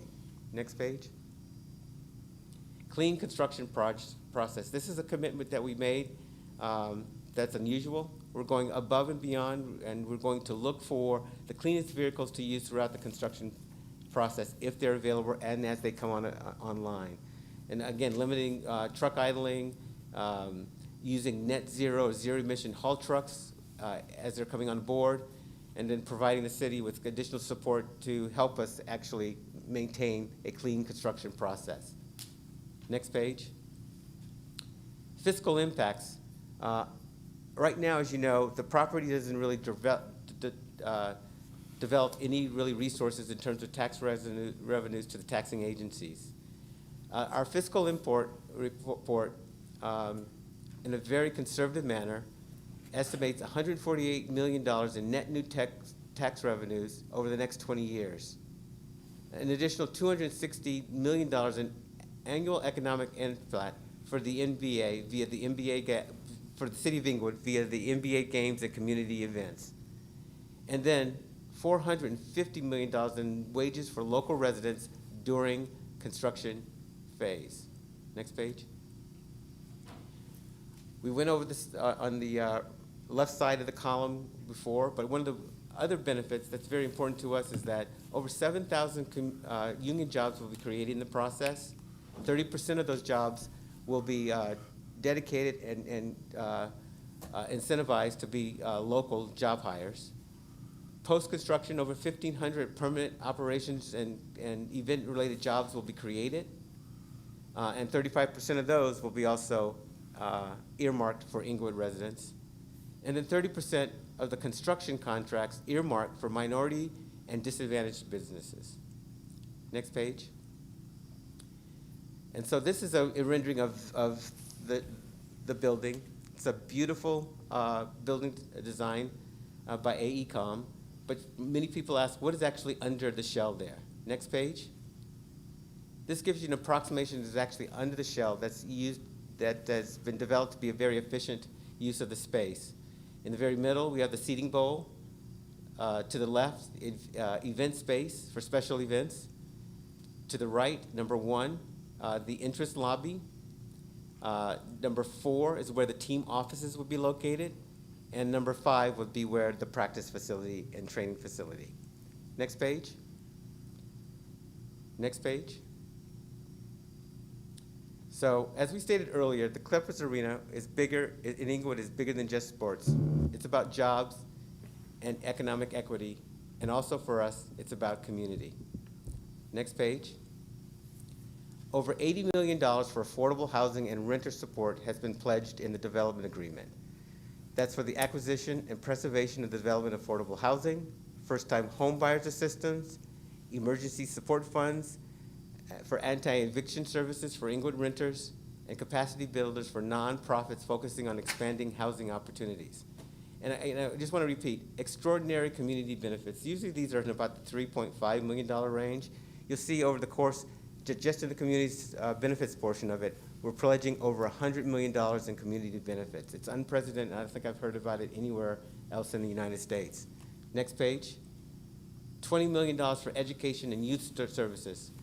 Creating a new community center and renovating, assisting the city in its renovation of one of its local libraries.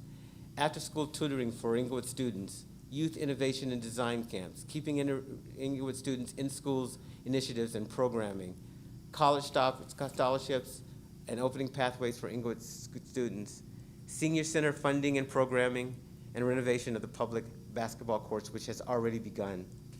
Next page. So we have a commitment to community engagement. Beyond, after we get through the construction, we're going to dedicate, in conjunction with the city, the use of the arena for charitable causes, give access to NBA games to community groups, and do plaza program and special access programming for the community at large. Next page. That actually concludes my presentation. Thank you, commissioners, for these opportunities. Okay, thank you, Mr. Gerard. Thank you. We're going to open up for questions from our commissioners, and we're going to give them, if you can stay at the mic, we're going to give them 5 minutes for each question. If you cannot complete your questions in 5 minutes, and then you can come back to you and complete your questions. So we're going to start with Commissioner Patrick. Thank you. I haven't any questions. Great presentation. Okay, great. Commissioner Trio. Actually, no question. No questions, thank you. Wonderful presentation and just so amazing what the project is going to be. Commissioner Rice. Wonderful presentation, Gerard. Thank you very much. Just one question with reference to the 1,000 EV charging stations. I didn't see in my layout as to how, a plan on how those will be distributed through town or how people would access them. Yes, Commissioner. Right now, what we're looking at is a rebate program that we're still working out the details with, similar to the programs in which Southern California Edison provides with EV customers. And that program is based on primarily Inglewood residents. But the location of the 1,000 stations would be, they would be privately provided to the people who have electric vehicles to their homes? Yes, and then this they would get a be rebate towards it? Yes, exactly. This would be Understood. for the residents. On-site, we would be providing our own 330 EV charging stations, but this would be a program to incentivize and to assist residents as they start to make their transition into electric vehicles. Excellent, thank you. Okay, we're going to go back to Commissioner Patrick. Any further questions? I haven't any. Thank you. Commissioner Trio. No questions, thank you. Commissioner Rice. No questions, thank you. Okay, Mr. Gerard, I have a couple of questions. One would be affordable housing, and when you indicated about affordable housing, are you talking about developing affordable housing? And if so, where would these affordable housing go? Would it actually go in the city of Inglewood? Yeah, so the program is geared towards the city of Inglewood. And the idea behind the program is that we would be providing a loan fund to assist affordable housing builders. And these are high-risk loans that would be geared towards those incentivizing affordable housing builders to work with the city of Inglewood to develop more affordable housing. Our idea behind that program is to keep it moving so that it keeps developing more and more affordable housing in the city of Inglewood. We want to be able to create a program in which people are incentivized, developers are incentivized to come to the city of Inglewood and develop affordable housing in conjunction with the city's goals. Okay, and two more questions. One would be about the water savings, the 40% water savings, and how it will be able to save 40% of the water. How does that program work? It really works by the way in which we're utilizing the, various facilities within the bill itself, from flushless toilets, to the different types of sources in terms of how we use both our irrigation systems, the way the landscaping is being put together, the type of plant palette that's being used. Sorry, it's hard to talk with this thing. As well as the way in which the HVAC system is working. It's all based on really efficient uses of the different types of appliances and facilities within the arena itself. Okay, very good. And lastly, no, not quite. $450 million to residents of the city of Inglewood.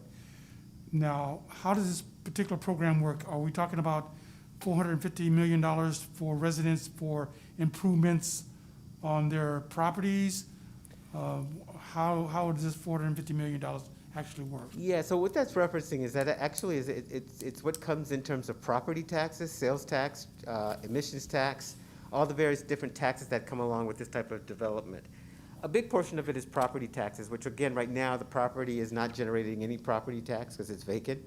But just the development of the building itself and all the activity around it will generate quite a bit of tax income that goes to the city, and then the city decides exactly how to be able to use those tax resources to improve public safety and improve parks, all the different types of programs in which the city wants to enhance itself. Okay, very good. Mr. Gerard, thank you very much. I Thank was you. going to ask you about trees, but I'm sure the 1,000 trees that you're going to be planting will be out throughout the entire city. Is that correct? That's exactly it. There's incentive programs out here now where, there's this whole movement right now to green the county of Los Angeles. And there are various incentive programs in which, we provide trees to residents to be able to improve their streetscapes or their yards and to create a more greener canopy within the city. And we're going to employ that program here. Okay, very good. Mr. Gerard, thank you very much. Good Thank you. presentation. Excellent presentation. Thank you. At this time, what we want to do is we want to bring back Mr. Manning again so he can actually go over his presentation one more time. And after that, we're going to have a recess, and then we're going to open it up for anyone who has comments in regards to this particular project. So if Mr. Manning is there or on the line, if you can do your presentation one more time, we really would appreciate that. Will do, and I hope this time I'm more audible than before. Yes, you How's sound that? very good. Thank you. Thank you. Chairperson Springs, members of the Planning Commission, my name is Bill Whit-Manley, Remy Moose Manley. We're the firm that serves as outside CEQA counsel specialists for the city in this matter. And I would like to talk about the EIR before you today. The EIR was prepared by Environmental Science Associates. ESA is the same firm that led the environmental analyses for the Golden One Arena in Sacramento and Chase Arena in San Francisco. So I think it's fair to say that ESA understands the environmental impacts of projects of this sort better than any other firm around. The transportation analysis was prepared by Fair and Peers, the leading transportation consulting firm in the state, and their expertise is unmatched. The city left no stone unturned in preparing the EIR for this project. The draft and final EIRs together are more than 2,600 pages in length, not including appendices. The transportation analysis alone is more than 500 pages.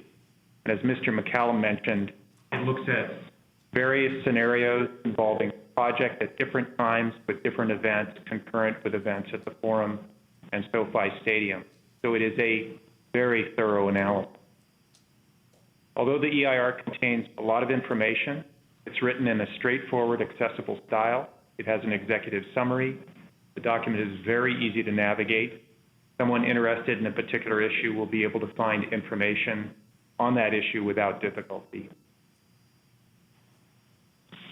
The CEQA process is designed so that the lead agency, in this case the city, puts out its analysis in the form of a draft EIR, and other agencies and interested members of the public get to weigh in and offer their comments.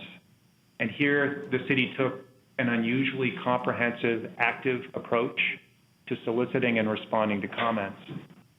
In particular, when the city received comments from other agencies or stakeholders on the draft EIR, the city reached out to them.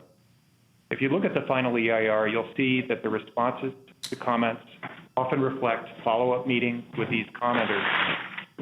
Those follow-up meetings and calls included such agencies as Caltrans, the Los Angeles Department of Transportation, the South Coast Air Quality Management District, the Natural Resources Defense Council, and others. And you'll see that in many instances, the city responded to the commenters' proposals by incorporating their recommendations into the project. After the city published the final EIR, the city has received critical comments from a couple of people who own property in the area or lawyers who represent them. These people did not provide comments on the draft EIR. Instead, they're submitting critical comments at the end of the CEQA process. This tactic is a bit frustrating. It's not particularly unusual, but that is the way the process works. I do want to offer a couple of comments on some of these issues that have been raised late in the process. First, the claim is made that the city is engaged in a cursory analysis of the project. And I think the best response to that is to invite you to look at the EIR itself. The word cursory does not describe that analysis. Second, the claim is made that the public has been excluded from the process. That claim, too, is false. The environmental review process here has been unusually transparent every step of the way. The city's entire record, including the EIR, are posted to a dedicated website. The city extended the comment period on the draft EIR on 3 occasions. Ultimately, the review period was roughly twice the required length. Finally, the claim is made that the project is somehow getting a free pass.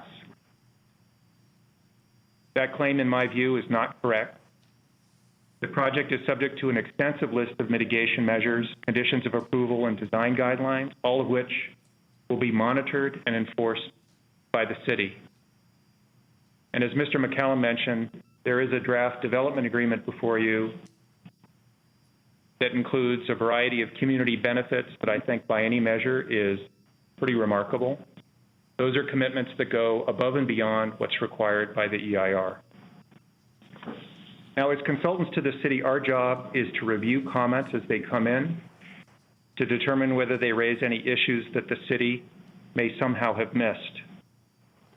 In this case, we have reviewed the comments and we conclude that these last-minute comments raise issues that have already been addressed in the EIR by city staff and consultants. If the Commission has any questions about these comments or indeed about any aspect of the analysis or the process, we'd be happy to address those comments, and we appreciate your attention. Thank you. Put up some questions for you. We're going to start with Commissioner Patrick. I haven't any, but thank you very much for repeating your presentation. Thank you. Commissioner Trio. No questions. I think that when I asked them previously, the audio was fairly clear. So I don't have any additional questions. Thank you. Commissioner Rice. Thank you. Okay, Mr. Manley, thank you very much. Okay, at this time, we're going to take a 5-minute recess. And when we conclude, we're going to open up our comments for those people who want to comment about this particular project. So can you give us 5 minutes on the clock, please? And just to remind, Chair, you might want to remind the attendant to be ready to queue up the number of participants who are going to be speaking public comments. Okay, did you hear that? Is our attendant there? Ladies and gentlemen, again, to ask a question, press pound 2. Not yet. We just want to make sure they're ready when we open up in 5 minutes. In 5 minutes. 5 minutes. Thank you. Thank you.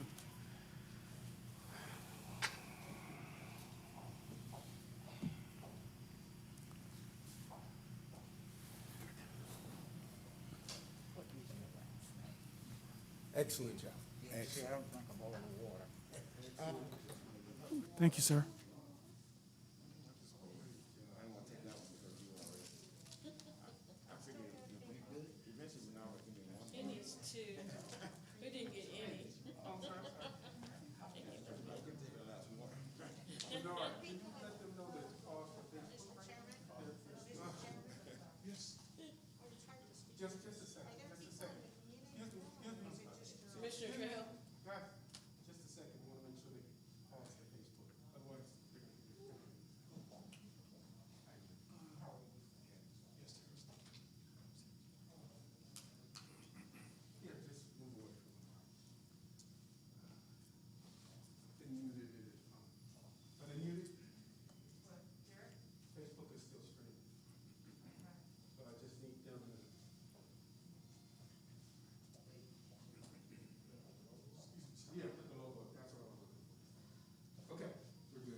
Make sure you guys didn't say anything else to embarrass me. You embarrass yourself all day long. I've worked so hard. You guys doing a great job. I mean, really, really good. Strange, isn't it?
Mr. Lewis? Mr. Jackson?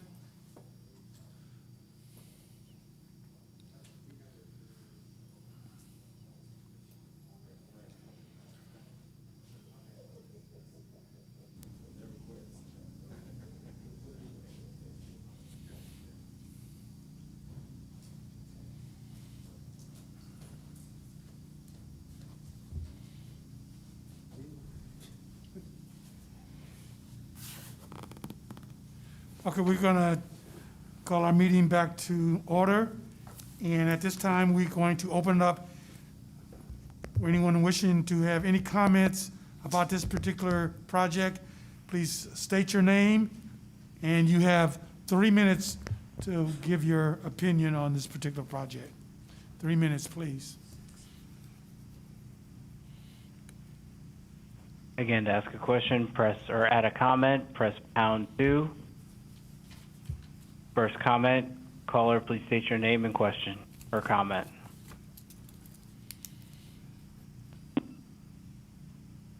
Yes, my name is Joseph Texera, and I want to object to the. Excuse me? Can you hear me? We can hear you now. Yes, sir. Go ahead. All right, my name is Joseph Texera, and I object to the EIR being certified and the change to the general plan. I want to go over something that staff kind of glossed over, and that is that everyone's saying that the EIR was so well done. Well, what did it show? It showed that, and staff has reiterated that tonight, that they looked at 16 areas. 10 of those, almost 2/3, came up as being either significantly or potentially significantly negative in their impacts. Out of those 10 areas, which are all important, but at least half of them have to do with health and safety, out of those 10 areas, they found 66 problems, including air quality. And they say that they can mitigate 25 of those to a less than significant level. Not a good level. They're not going to make it go away. It's less than significant, which is a failing grade. Now, then they say, well, there's still going to be 41 areas that are still going to be significantly or potentially significantly negative. But they say, oh, but you know what? This project is so important, and we will tell you all the reasons. It doesn't matter if we're going to have all these areas be significantly or potentially significantly negative on the residents of Inglewood, because it's so important that we get a Clipper Arena. It's so important to let this project go through. When it doesn't. We have to remember that before the stadium went up, we already had a project with residential and retail. That was already a done deal. But then the stadium comes up, and what do we have now? Just a stadium. We could do something else with that area, and you have to realize that one of the areas here is air quality. Air quality, just in the construction of the stadium, there's dust all over the city. I'm about half a mile away, and used to be you could wash the car on a Sunday, and it would be clean for a few days. With the stadium earth moving for the last 2 years, there's been dirt over everything. You wash the car one day, the next day it's dirty. And remember, we're in a situation now where people are at risk for ongoing COVID problems when they have respiratory issues. That's a risk factor. And for 2 years, the residents, it hasn't just been going on the cars, people have been breathing in all of this stuff from the air. You drive down Century Boulevard, you see all the dust going up in the air and traveling all over the city, according to the wind map. And what we see is Inglewood, if you look at the numbers, although it's a small city, our COVID cases are far beyond our population. Now, I don't know the connection, but all I know is that we've got dirt flying around in the air, and we've got a Clipper organization it tried to hide the fact that they were going to build an arena by having to develop a emerging bowl. Okay, thank you very much, sir. And then we're never going to build a bowling alley. Operator. Next caller, please. Thank you. Chairman, if I just may issue a few reminders, though we were able to hear that caller very well, fortunately, I think we should remind speakers that when they are calling in to make sure that they have muted any other audible devices such as Facebook or the TV while they're on the phone line.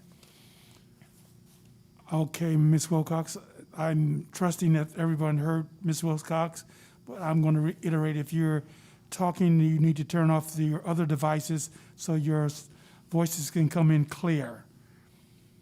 Okay, could we have our next caller, please? Thank you, your event producer. That feedback is from the conference room. I need confirmation that I'm allowed to mute the conference room audio while other people are speaking. Yes. Thank you. Okay. Next caller, you have 3 minutes, please. State your name. Caller, please go ahead. Good evening. Your line is now muted. Good evening. Can you hear me? Yes, we can. Hello. Go ahead, please. Miss Polk. My name is Miss Catherine Polk. Can the commission hear me? Yes, we can hear you, Ms. Polk. Yes, go ahead.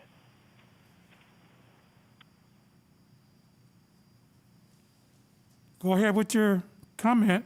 I don't believe they can hear me on the call. Yes, we can. They can hear you. Please go ahead. Oh, wonderful. Good evening, Chairman Spring and honorable members of the Inglewood Planning Commission. I appreciate the opportunity to speak tonight. My name is Catherine Pope, and I'm a proud supporter of the Inglewood Basketball and Entertainment Center. As a lifetime resident of Inglewood, I welcome the incredible opportunity to see our community grow with quality jobs, especially quality jobs. I am a senior citizen here in Inglewood, and I can speak for other seniors that we welcome the Entertainment and Basketball Center to be able to lend our expertise and our skills to enhance, our income. I remember when Inglewood was in its heyday, and I call it, the sports mecca, okay, the sports mecca of Inglewood. I remember when, we had quality sportsmanship. And so I'm looking forward to, and all other seniors are looking forward to this again. Some of you may remember the Belly Deli years ago. That was owned by my daughter, Kim, and her husband, Chuck, right here in Inglewood on La Brea and Manchester. But I want you to know that I'm looking forward to the center, looking forward to the seniors being involved in the team and being team members. So I ask you to, we proudly, as residents of Inglewood, support this new project to bring up our community to what it was before. So I ask you to approve this new basketball and entertainment center. God bless you all. Your line is now unmuted. Thank you. Next caller, please. State your name. 3 minutes, please. Caller, please go ahead. Good evening, all. This is Dev Bala. Can you? Your line is now muted. Yes, please go ahead. Can you hear me? Okay. Hello. My name is Dev Bala, and I own and personally built over 30 years ago 3838 West 102nd Street, which falls inside the proposed plan area. Last week's notice about this hearing was the first and only notice I was given by the city that my building was part of any plans. I have submitted my specific questions in 2 short emails. I wanted to know if everyone in the committee has received them and if my questions could be addressed by the commissioners now.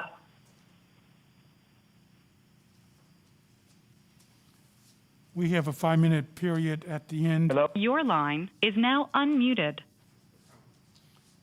We're just listening to your comments, sir. Oh, okay. The answers are, I only can, there's no responses at this time? Not at this particular time. Okay.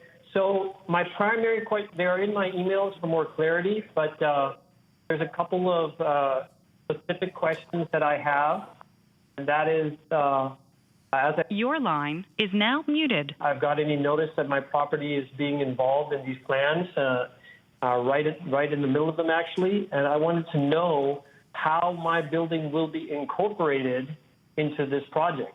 All I hear is about the plans, as in this last week since I got notice, but I've read through the entire thing and I don't see how and what is to be done with my particular property. So that would be primary question number 1. And then I was also curious that in the description of this project, I quote, it is to promote the enjoyment and recreation of the public by providing access to the city's residents in the form of spectator boats. So I want to know what percentage of the Inglewood City, specifically residents, will be able to afford the for-profit tickets that often are sold by third parties for hundreds of dollars. In the current Planning Commission scenario, the purchasing of expensive tickets is required for the enjoyment and recreation, and that's a direct quote. This quote implies something all residents can enjoy, like a public park, free of cost.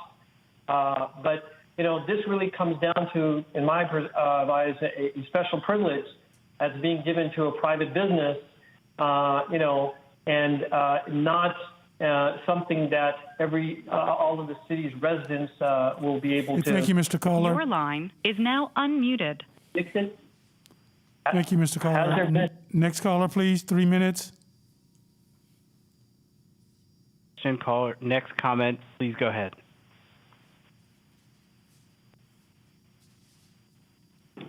Please state your name. Good evening. Your line is now muted. I'm Eric Baines, and I'm from the owner of Fast Signs in Inglewood. And I've been a resident of Inglewood, and my mom is still currently a resident of Inglewood. And like I said, I'm a business owner, and I'm calling to give my support for the Inglewood Basketball Entertainment Center. Well, and as everyone knows, Inglewood had a really bad stigma for years, and the last 5 to 10 years, Inglewood has really started to grow and really started to be a destination place for a lot of businesses and a lot of new residents. And some people feel that it might not be great with people are saying with gentrification. But with gentrification also comes growth and economic opportunities and just a different environment for the city. And in addition to that, it's going to bring so much income into the city, like Mr. Gerard said earlier, with over $200 million in income for the city and over $450 million for wages for local residents to be employed. And that's the big thing, I think, with a lot of inner cities, that you just don't have good-paying jobs that can provide a steady income for the residents. And with this arena, it not only will bring steady jobs, but jobs, actually careers, and not just jobs. So I definitely am giving my support for the new arena. And I also want to just say that, the arena will also help with schools. And with Inglewood, they have a really low school rating right now for, schools in Inglewood. So I think those funds would actually help with teachers, books, computers, and other things. So this will not only help the students, but it'll help the families and just grow the community. So I thank you for letting me speak tonight. And I just want you guys and the Planning Commission to approve the Clipper Arena project. Thank you. Your line is now unmuted. Okay. Thank you. Next caller, please. 3 minutes, please. State your name.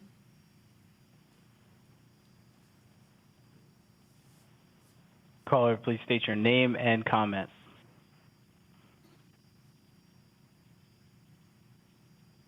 Good evening, Chair. Your line is now muted. Planning Commission. My name is Tracy Johnson, and I'm a small business owner of a Toast to Artistry paint strip right here in Inglewood. I'm also the chair of the Inglewood Airport Area Chamber of Commerce's Education Committee. I'm proud to support the Inglewood Basketball Entertainment Center and respectfully ask for your approval tonight. The Chamber's Education Committee works to enhance the educational experience by linking academics, business, and communities to promote real-world learning, support and partnership, and encourage and celebrate educational excellence in our schools. Our work includes the celebration of learning through mentorship, internships, and partnerships. We are dedicated to building bridges between stakeholders and our children's future through community and passion awareness. That's why we are encouraged that the LA Clippers project. The Clippers and Steve Ballmer have already committed to providing $100 million worth of community benefits beyond the arena campus, including scholarships for our city's youth. And as a former educator with LAUSD, this is very exciting to me. I have a passion for kids. I have a passion for the arts. And I'm happy to have the Clippers here. The benefits package worth $100 million. This money includes $12.75 million for the youth and education funding. And as the last caller said, to be able to have money going into our educational system will only boost the value and help our kids here in Inglewood. So I'm asking that you guys approve this arena, and I'm happy to be here as an Inglewood resident and an Inglewood business owner and an Inglewood Clippers fan. Thank you for your... Your line is now unmuted. Thank you. Next caller. 3 minutes, please. State your name.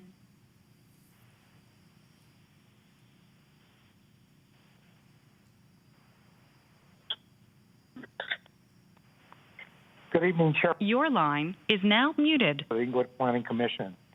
My name is Ricardo Rosales, and I'm the director of the Midnight Missions Home Life Family Living Program, and we've been here in Inglewood for 25 years. We provide transitional housing coupled with supportive services to families who are experiencing homelessness. I'm calling this evening to share my support for the Inglewood Basketball and Entertainment Center. And I support this project for basically two big reasons, or actually three big reasons, among other reasons there. And they are jobs. You know, I tell everybody we're not in the homeless business, we're in the self-esteem business, and nothing helps self-esteem more than a job and a good paying job.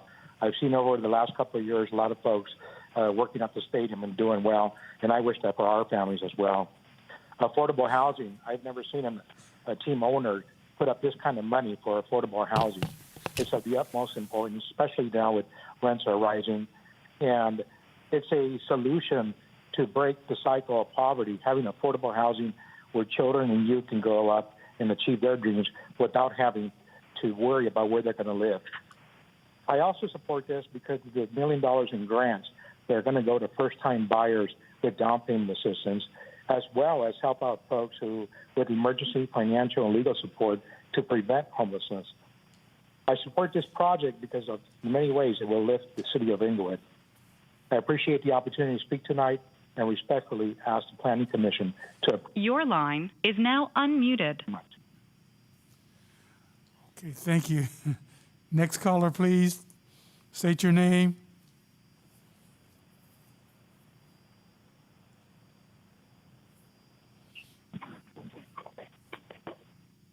Good evening, Chairperson Springs and Inglewood Planning Commission. Your line is now muted. Long Inglewoodian, born at Sinella Hospital, educated through elementary through high school in the city, and now I'm a proud business owner. and I want to show my support for the Clippers Arena project. I think it's going to be a world-class entertainment facility. I love all the research and detail that's been going into everything from the traffic to the environmental to anything that needs to be looked into to make sure that this is safe and very well put together. I also wanted to detail that I think that this is going to be great for job promotion in our city. It's going to bring in 7,000 well-paid construction jobs and 1,500 permanent arena jobs. I mean, those jobs weren't there when I was growing up in the city, so I'm pleased to see that. And also the $100 million benefit package that's being put out for the city, specifically the $80 million that would be spent for affordable housing programs, is something that I just think is well needed, and that I'm, appreciative that they would even bring such a package into the city. As a person who was raised in the city and got his first job on Market Street and spent a lot of time at the Forum watching the Lakers win and play, it's really great to see that we're putting in place to have those same type of amenities moving forward, only on a grander scale. So my son, who's 5 years old, by the time this is built, he'll be able to go to the games with me and get some of those same memories I had with my dad. So I just wanted to reiterate that I'm for this arena being built, and I just hope that the commission and Chairperson Springs, you really put a lot of thought into hoping this project get moved forward. And guys, have a great night. Thank you. Your line is now unmuted. Can you state your name again for us? Odest Riley Jr. Thank you. Next caller, if you state your name in the beginning, can you state your name at the end as well?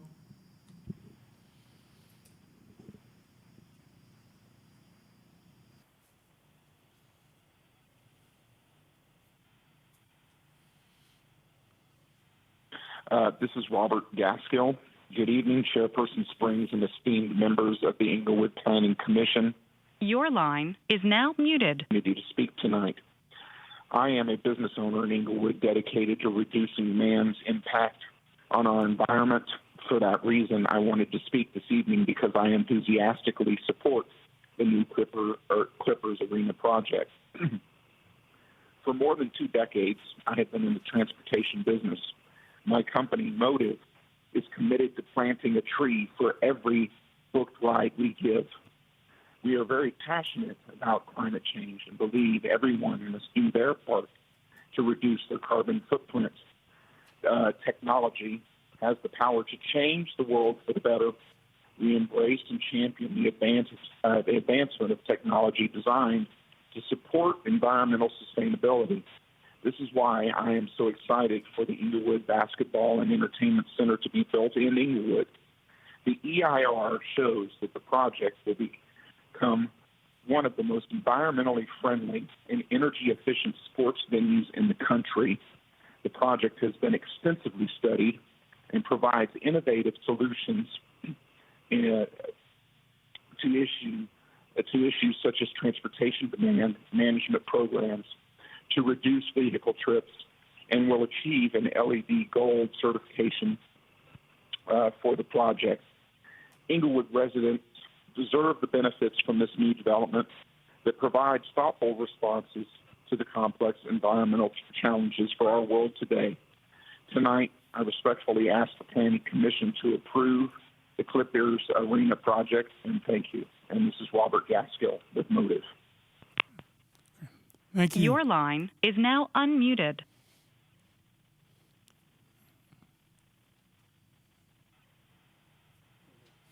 Next caller, please.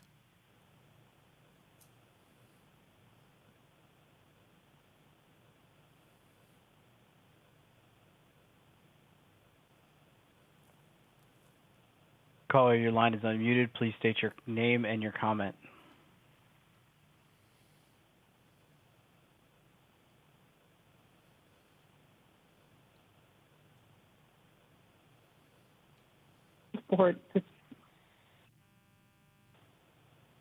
Good evening. This is Benny Ashburn with Crowns and Hops Brewing Company, Thank you, Chairperson Springs and the esteemed members of the Inglewood Planning Commission. We appreciate this opportunity to speak tonight.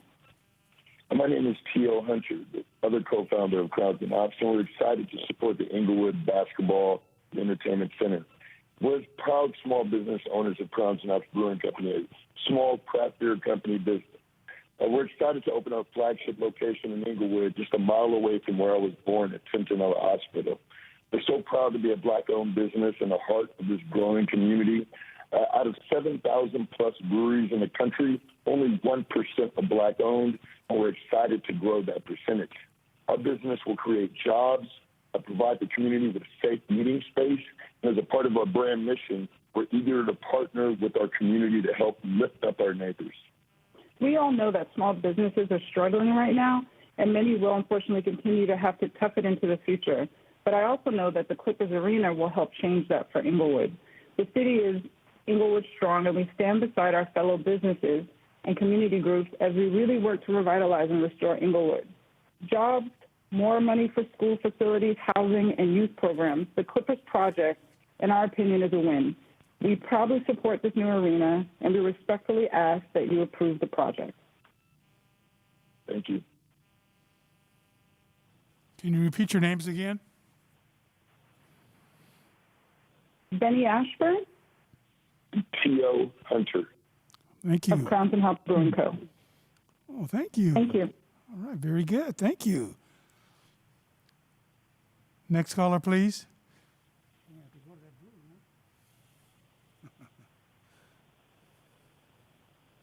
Halima Ginyard. Hello? Yes, go ahead. Okay, thank you, Commissioner Springs and members of the Inglewood Planning Commission. I appreciate this opportunity to speak with you tonight. My name is Halima Ginyard, and I am the Executive Director of the Inglewood Airport Area Chamber of Commerce. The Chamber works with local businesses to provide growth, networking, and access to different resources. We are committed to integrity, leadership, and we advocate for small businesses. We are proud to support the Inglewood Basketball and Entertainment Center. This world-class development will help with Inglewood's economic growth. As Mr. McCollum stated, it will create new jobs, including construction with 30% local hire and 35% permanent jobs earmarked for Inglewood residents. The Clipper organization has already begun working in our community. Supporting chamber events and their project leaders have begun to help the Inglewood Chambers in its successful revitalization. We are proud to support this project. I've lived in Inglewood for 25 years. I've raised my children. My children have gone to Inglewood Unified School District. So we are respectfully asking for you to approve the Clipper Arena project. Thank you so much for your time. Okay, thank you. Next caller, please. Thank you.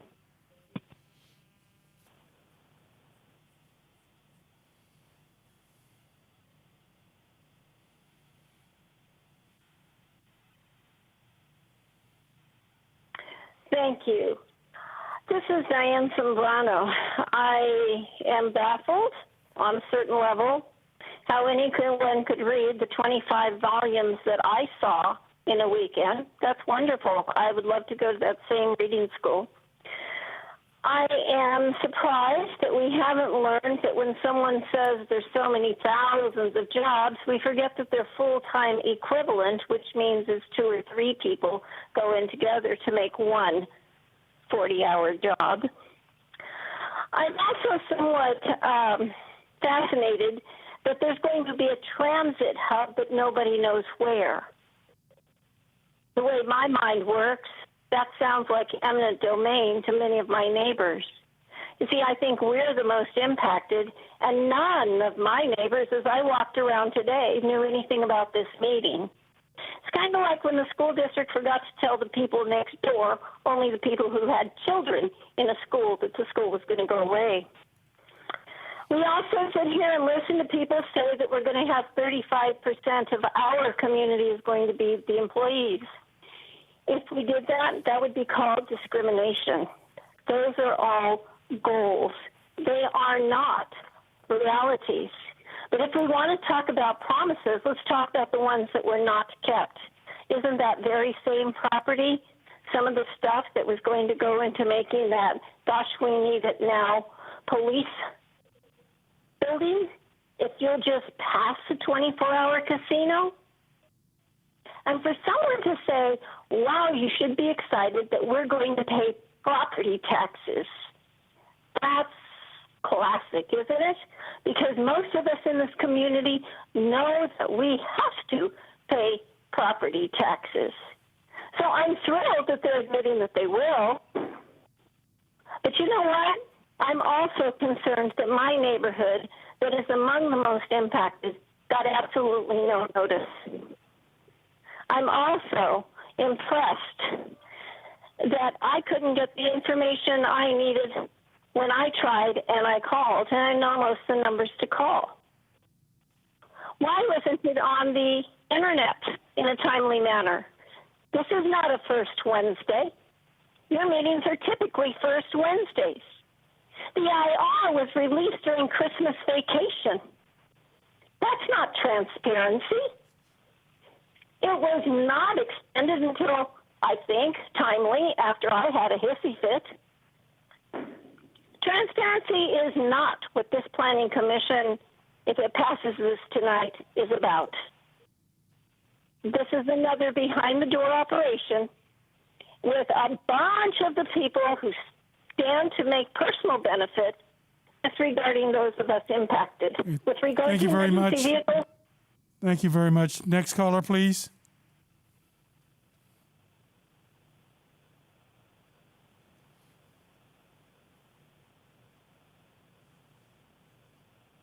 And again, to add a comment, press #2. To add a comment, press #2.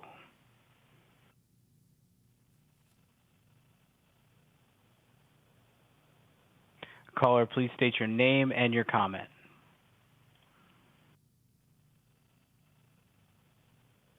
Thank you. My name is Robert Silverstein. I'm an attorney with the Silverstein Law Firm. I represent Kenneth and Dawn Baines, proud owners of the property located at 10212 South Prairie. You heard your CEQA attorney tonight state that the recently submitted objections by property owners and their attorneys was, quote, the nature of the beast. That denigration exactly shows the city's disregard for our objections that have raised new issues that became available after March 24, 2020. So please be advised that you are disregarding our and other objections at your own peril. You heard a boast that the final EIR responded to all comments and even implemented many of them, including from the National Resources Defense Council. However, the reality is that 2 days ago, on June 15, the NRDC sent in a letter protesting your failure to properly address its concerns about greenhouse gas emissions and other problems. An earlier speaker, Mr. Texera, made an excellent point. That's that the city is claiming that all of the supposed benefits of this project justify it going forward, notwithstanding the finding of dozens of significant, unmitigable environmental impacts.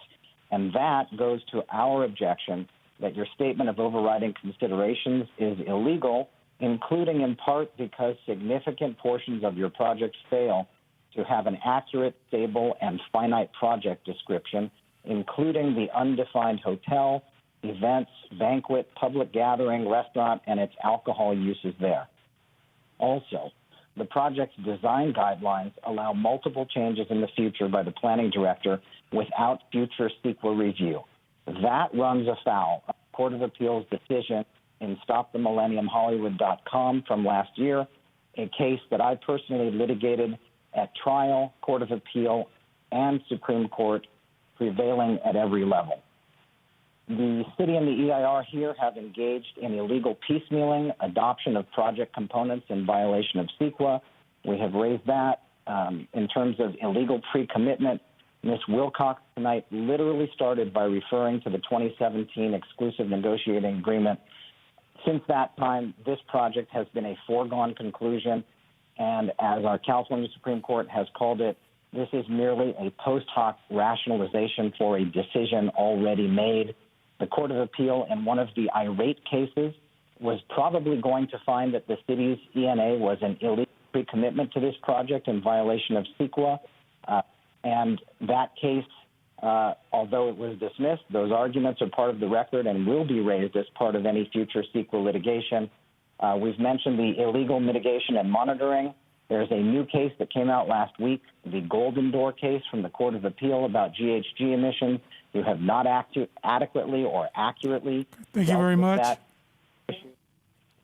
Next caller, please. And may I just conclude? Next caller, please. State your name. You have 3 minutes. Hi, can you hear me? Yes, go ahead. Please state your name. Okay. This is Lewis Keene. I'm wondering about the settlement, the community benefits agreement that's touting the $75 million in affordable housing loans and all these things, but it's not really in writing anywhere and it hasn't been publicized. I'm curious as to when that's going to be published officially and what the enforcement mechanisms for making sure the developer actually keeps to that agreement. What is the city going to do if the developer doesn't follow the agreement, and how can the people of Inglewood actually ascertain that those things are actually going to happen? Thank you. Is that your comment, sir?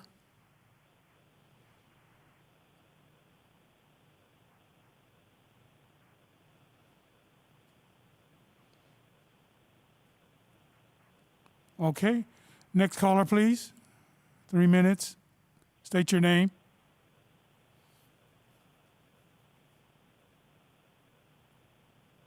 Again, to add a comment, press #2. Please state your name and your comment.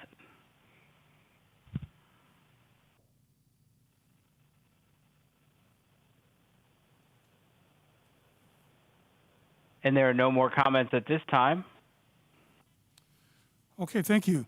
At this particular point, we're going to close this segment and we're going to open it up for questions for our commissioners. Can we, Chair, we would request a 5-minute break, please. 5-minute break?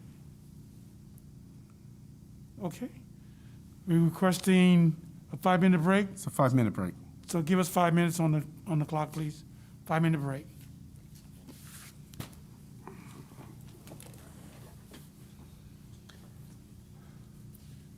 Question.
We're going to have 5 final questions from our commissioners.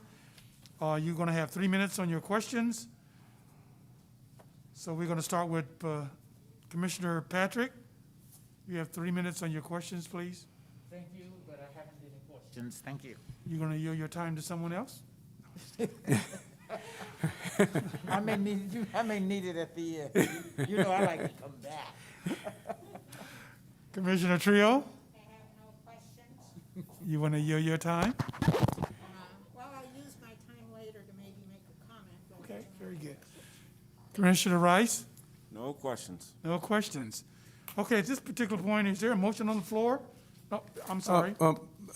Before I do that. Yeah, thank you, Chairman Springs and members of the commission. We just want to make sure we have, I believe if there were any question, I'm looking at our Special Outside Counsel, Mr. Royce Jones, to make sure if there was any need to have any comments from any of our applicant team or any of our city team.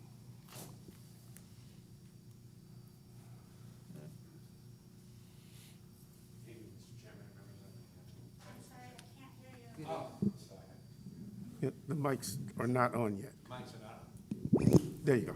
You're on now. Oh, okay. They're on, no, cut that off. Not that. Oh, they're on now. Okay. I think that we have from the city side, the consultant side. Oh, by the way, I'm Royce Jones. I'm with Kane, Balmer, and Berkman, the city's special counsel. We don't have any legal issues we want to raise, and I'm not sure if the applicant has anything they want to say, but we're here to answer any questions you may have with respect to questions that were posed or comments that were made earlier relative to the IBEC project. And in the meantime, I will check with the applicant to see if they have anything to say, but as far as our side is concerned, we don't have anything to add other than to say that we're available to answer questions that you may have regarding the comments and any questions that were posed previously. Okay, thank you. Do you have any comments? No. Just want to make sure that it's on the record that you closed the public hearing. Chairman, I'm sorry. Any motions, I'd like to again remind you, if they're for approval, to adopt the errata so that the motions include any of the changes that are listed here. Okay, very good. Does anyone have any final questions before we move on to our motion? Is the public hearing closed? At this particular point, the public hearing is closed. Let me go back. Is there any other callers on the line? Any other callers on the line?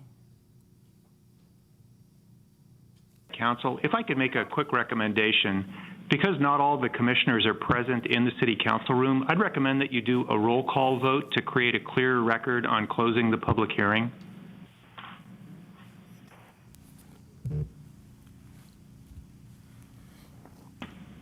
Okay, so let me kind of specify what our council is asking to be done. It's not something we routinely do. However, under these circumstances, our council, Mr. Whit Manley, is requesting, and at your determination, Chair, whether a roll call would be called to close the public hearing. And I agree, we normally do not do that. So it is up to your discretion, but it is advisable by our council. So Okay, very good. I can do this, Mr. Jackson. I'd like to, is there a motion on the floor that we close this public hearing? Could I get a motion for that? I move that the public hearing on this matter, do I need, be closed. Okay, is there a second? I second. It's been properly moved in second. Calling for any questions? Hearing none, we'll call for our vote. Commissioner Patrick? Aye. Commissioner Trejo? Aye. Commissioner Rice? Aye. Chairman Springs? Aye. Okay, at this particular point, I'd like to open it up for a motion And as we do our motion, we're gonna do our motion for each category. It's gonna be 5A, and then we move on to 5B. Right, It's separate a- motions? Yes, separate motions, please. I'll make it first. Okay. Sorry.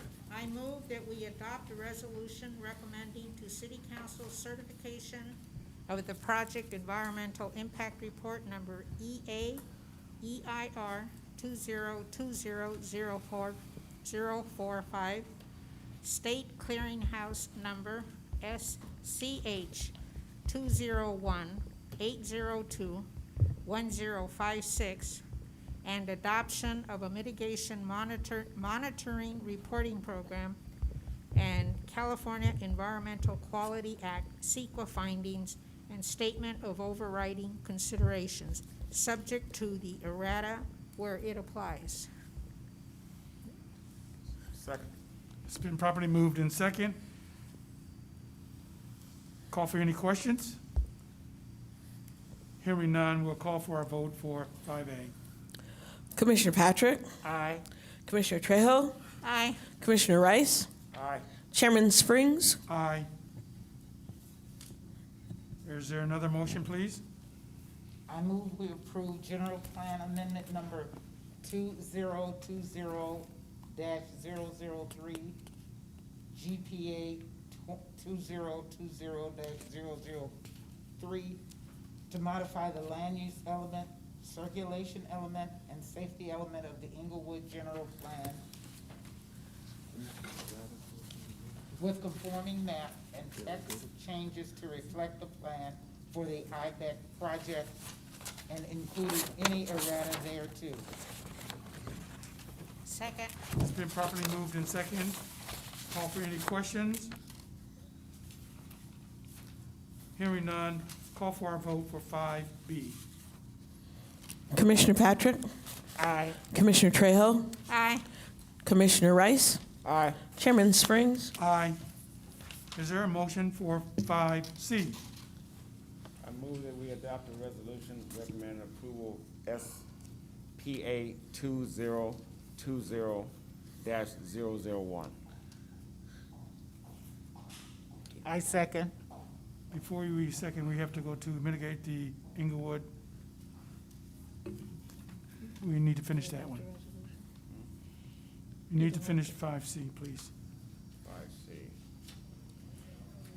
Adopt a resolution approving mitigation on 5C.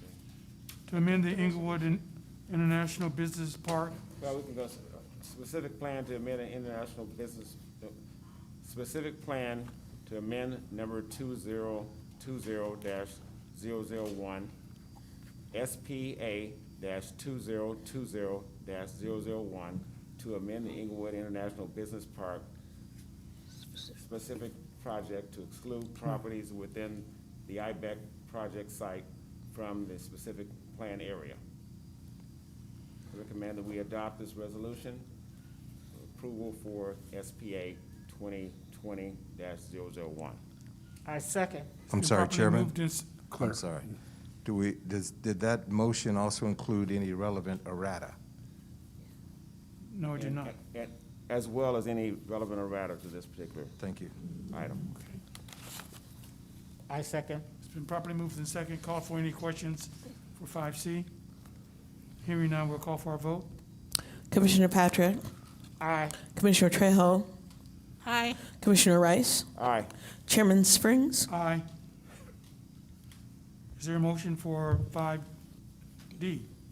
I move that we adopt a resolution recommending City Council adoption of zone change number 2020-001 to apply the sports and entertainment overlay zone on the project site and rezone certain parcels in the project site to conform with the existing general plan land use designation and zoning code amendment number 2020-002 to Chapter 12 of the Inglewood Municipal Code to establish regulations for the sports and entertainment overlay zone, including text amendments to create an overlay zone establishing development standards, including standards for height, setbacks, street frontage, and lot size, permitted uses, signage, parking and loading, public art, design review process under the proposed project SEC development guidelines, addressing parcel map procedures and other land use controls, and subject to any applicable errata. And also change zone number. She read that first. She did, okay. She read that first. Second. Okay, it's been properly moved in second. Is there any questions? Hearing none, we'll call for our vote for 5D. Commissioner Patrick? Aye. Commissioner Trejo? Aye. Commissioner Rice? Aye. Chairman Springs? Aye. Is there a motion for 5E? I move that we approve and recommend adoption by the City Council of Sports and Entertainment Complex Design Guidelines and Infrastructure Plan, SEC Development Guidelines for the IBEC project, including implementation and administration, design guidelines, and infrastructure plan, and any errata thereto. Second. It's been properly moved in second. Call for any questions?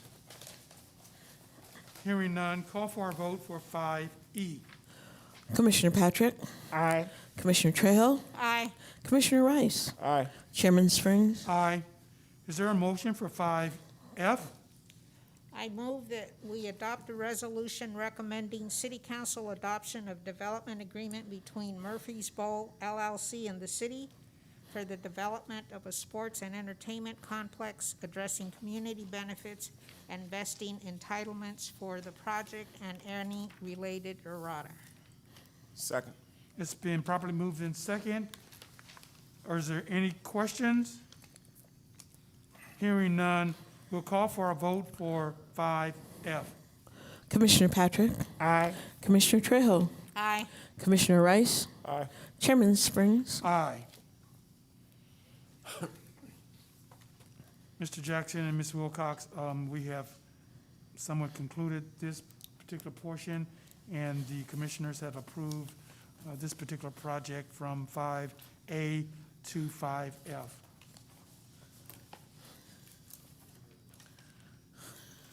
At this particular point, we're having our commissioners' initiatives. I'm sorry.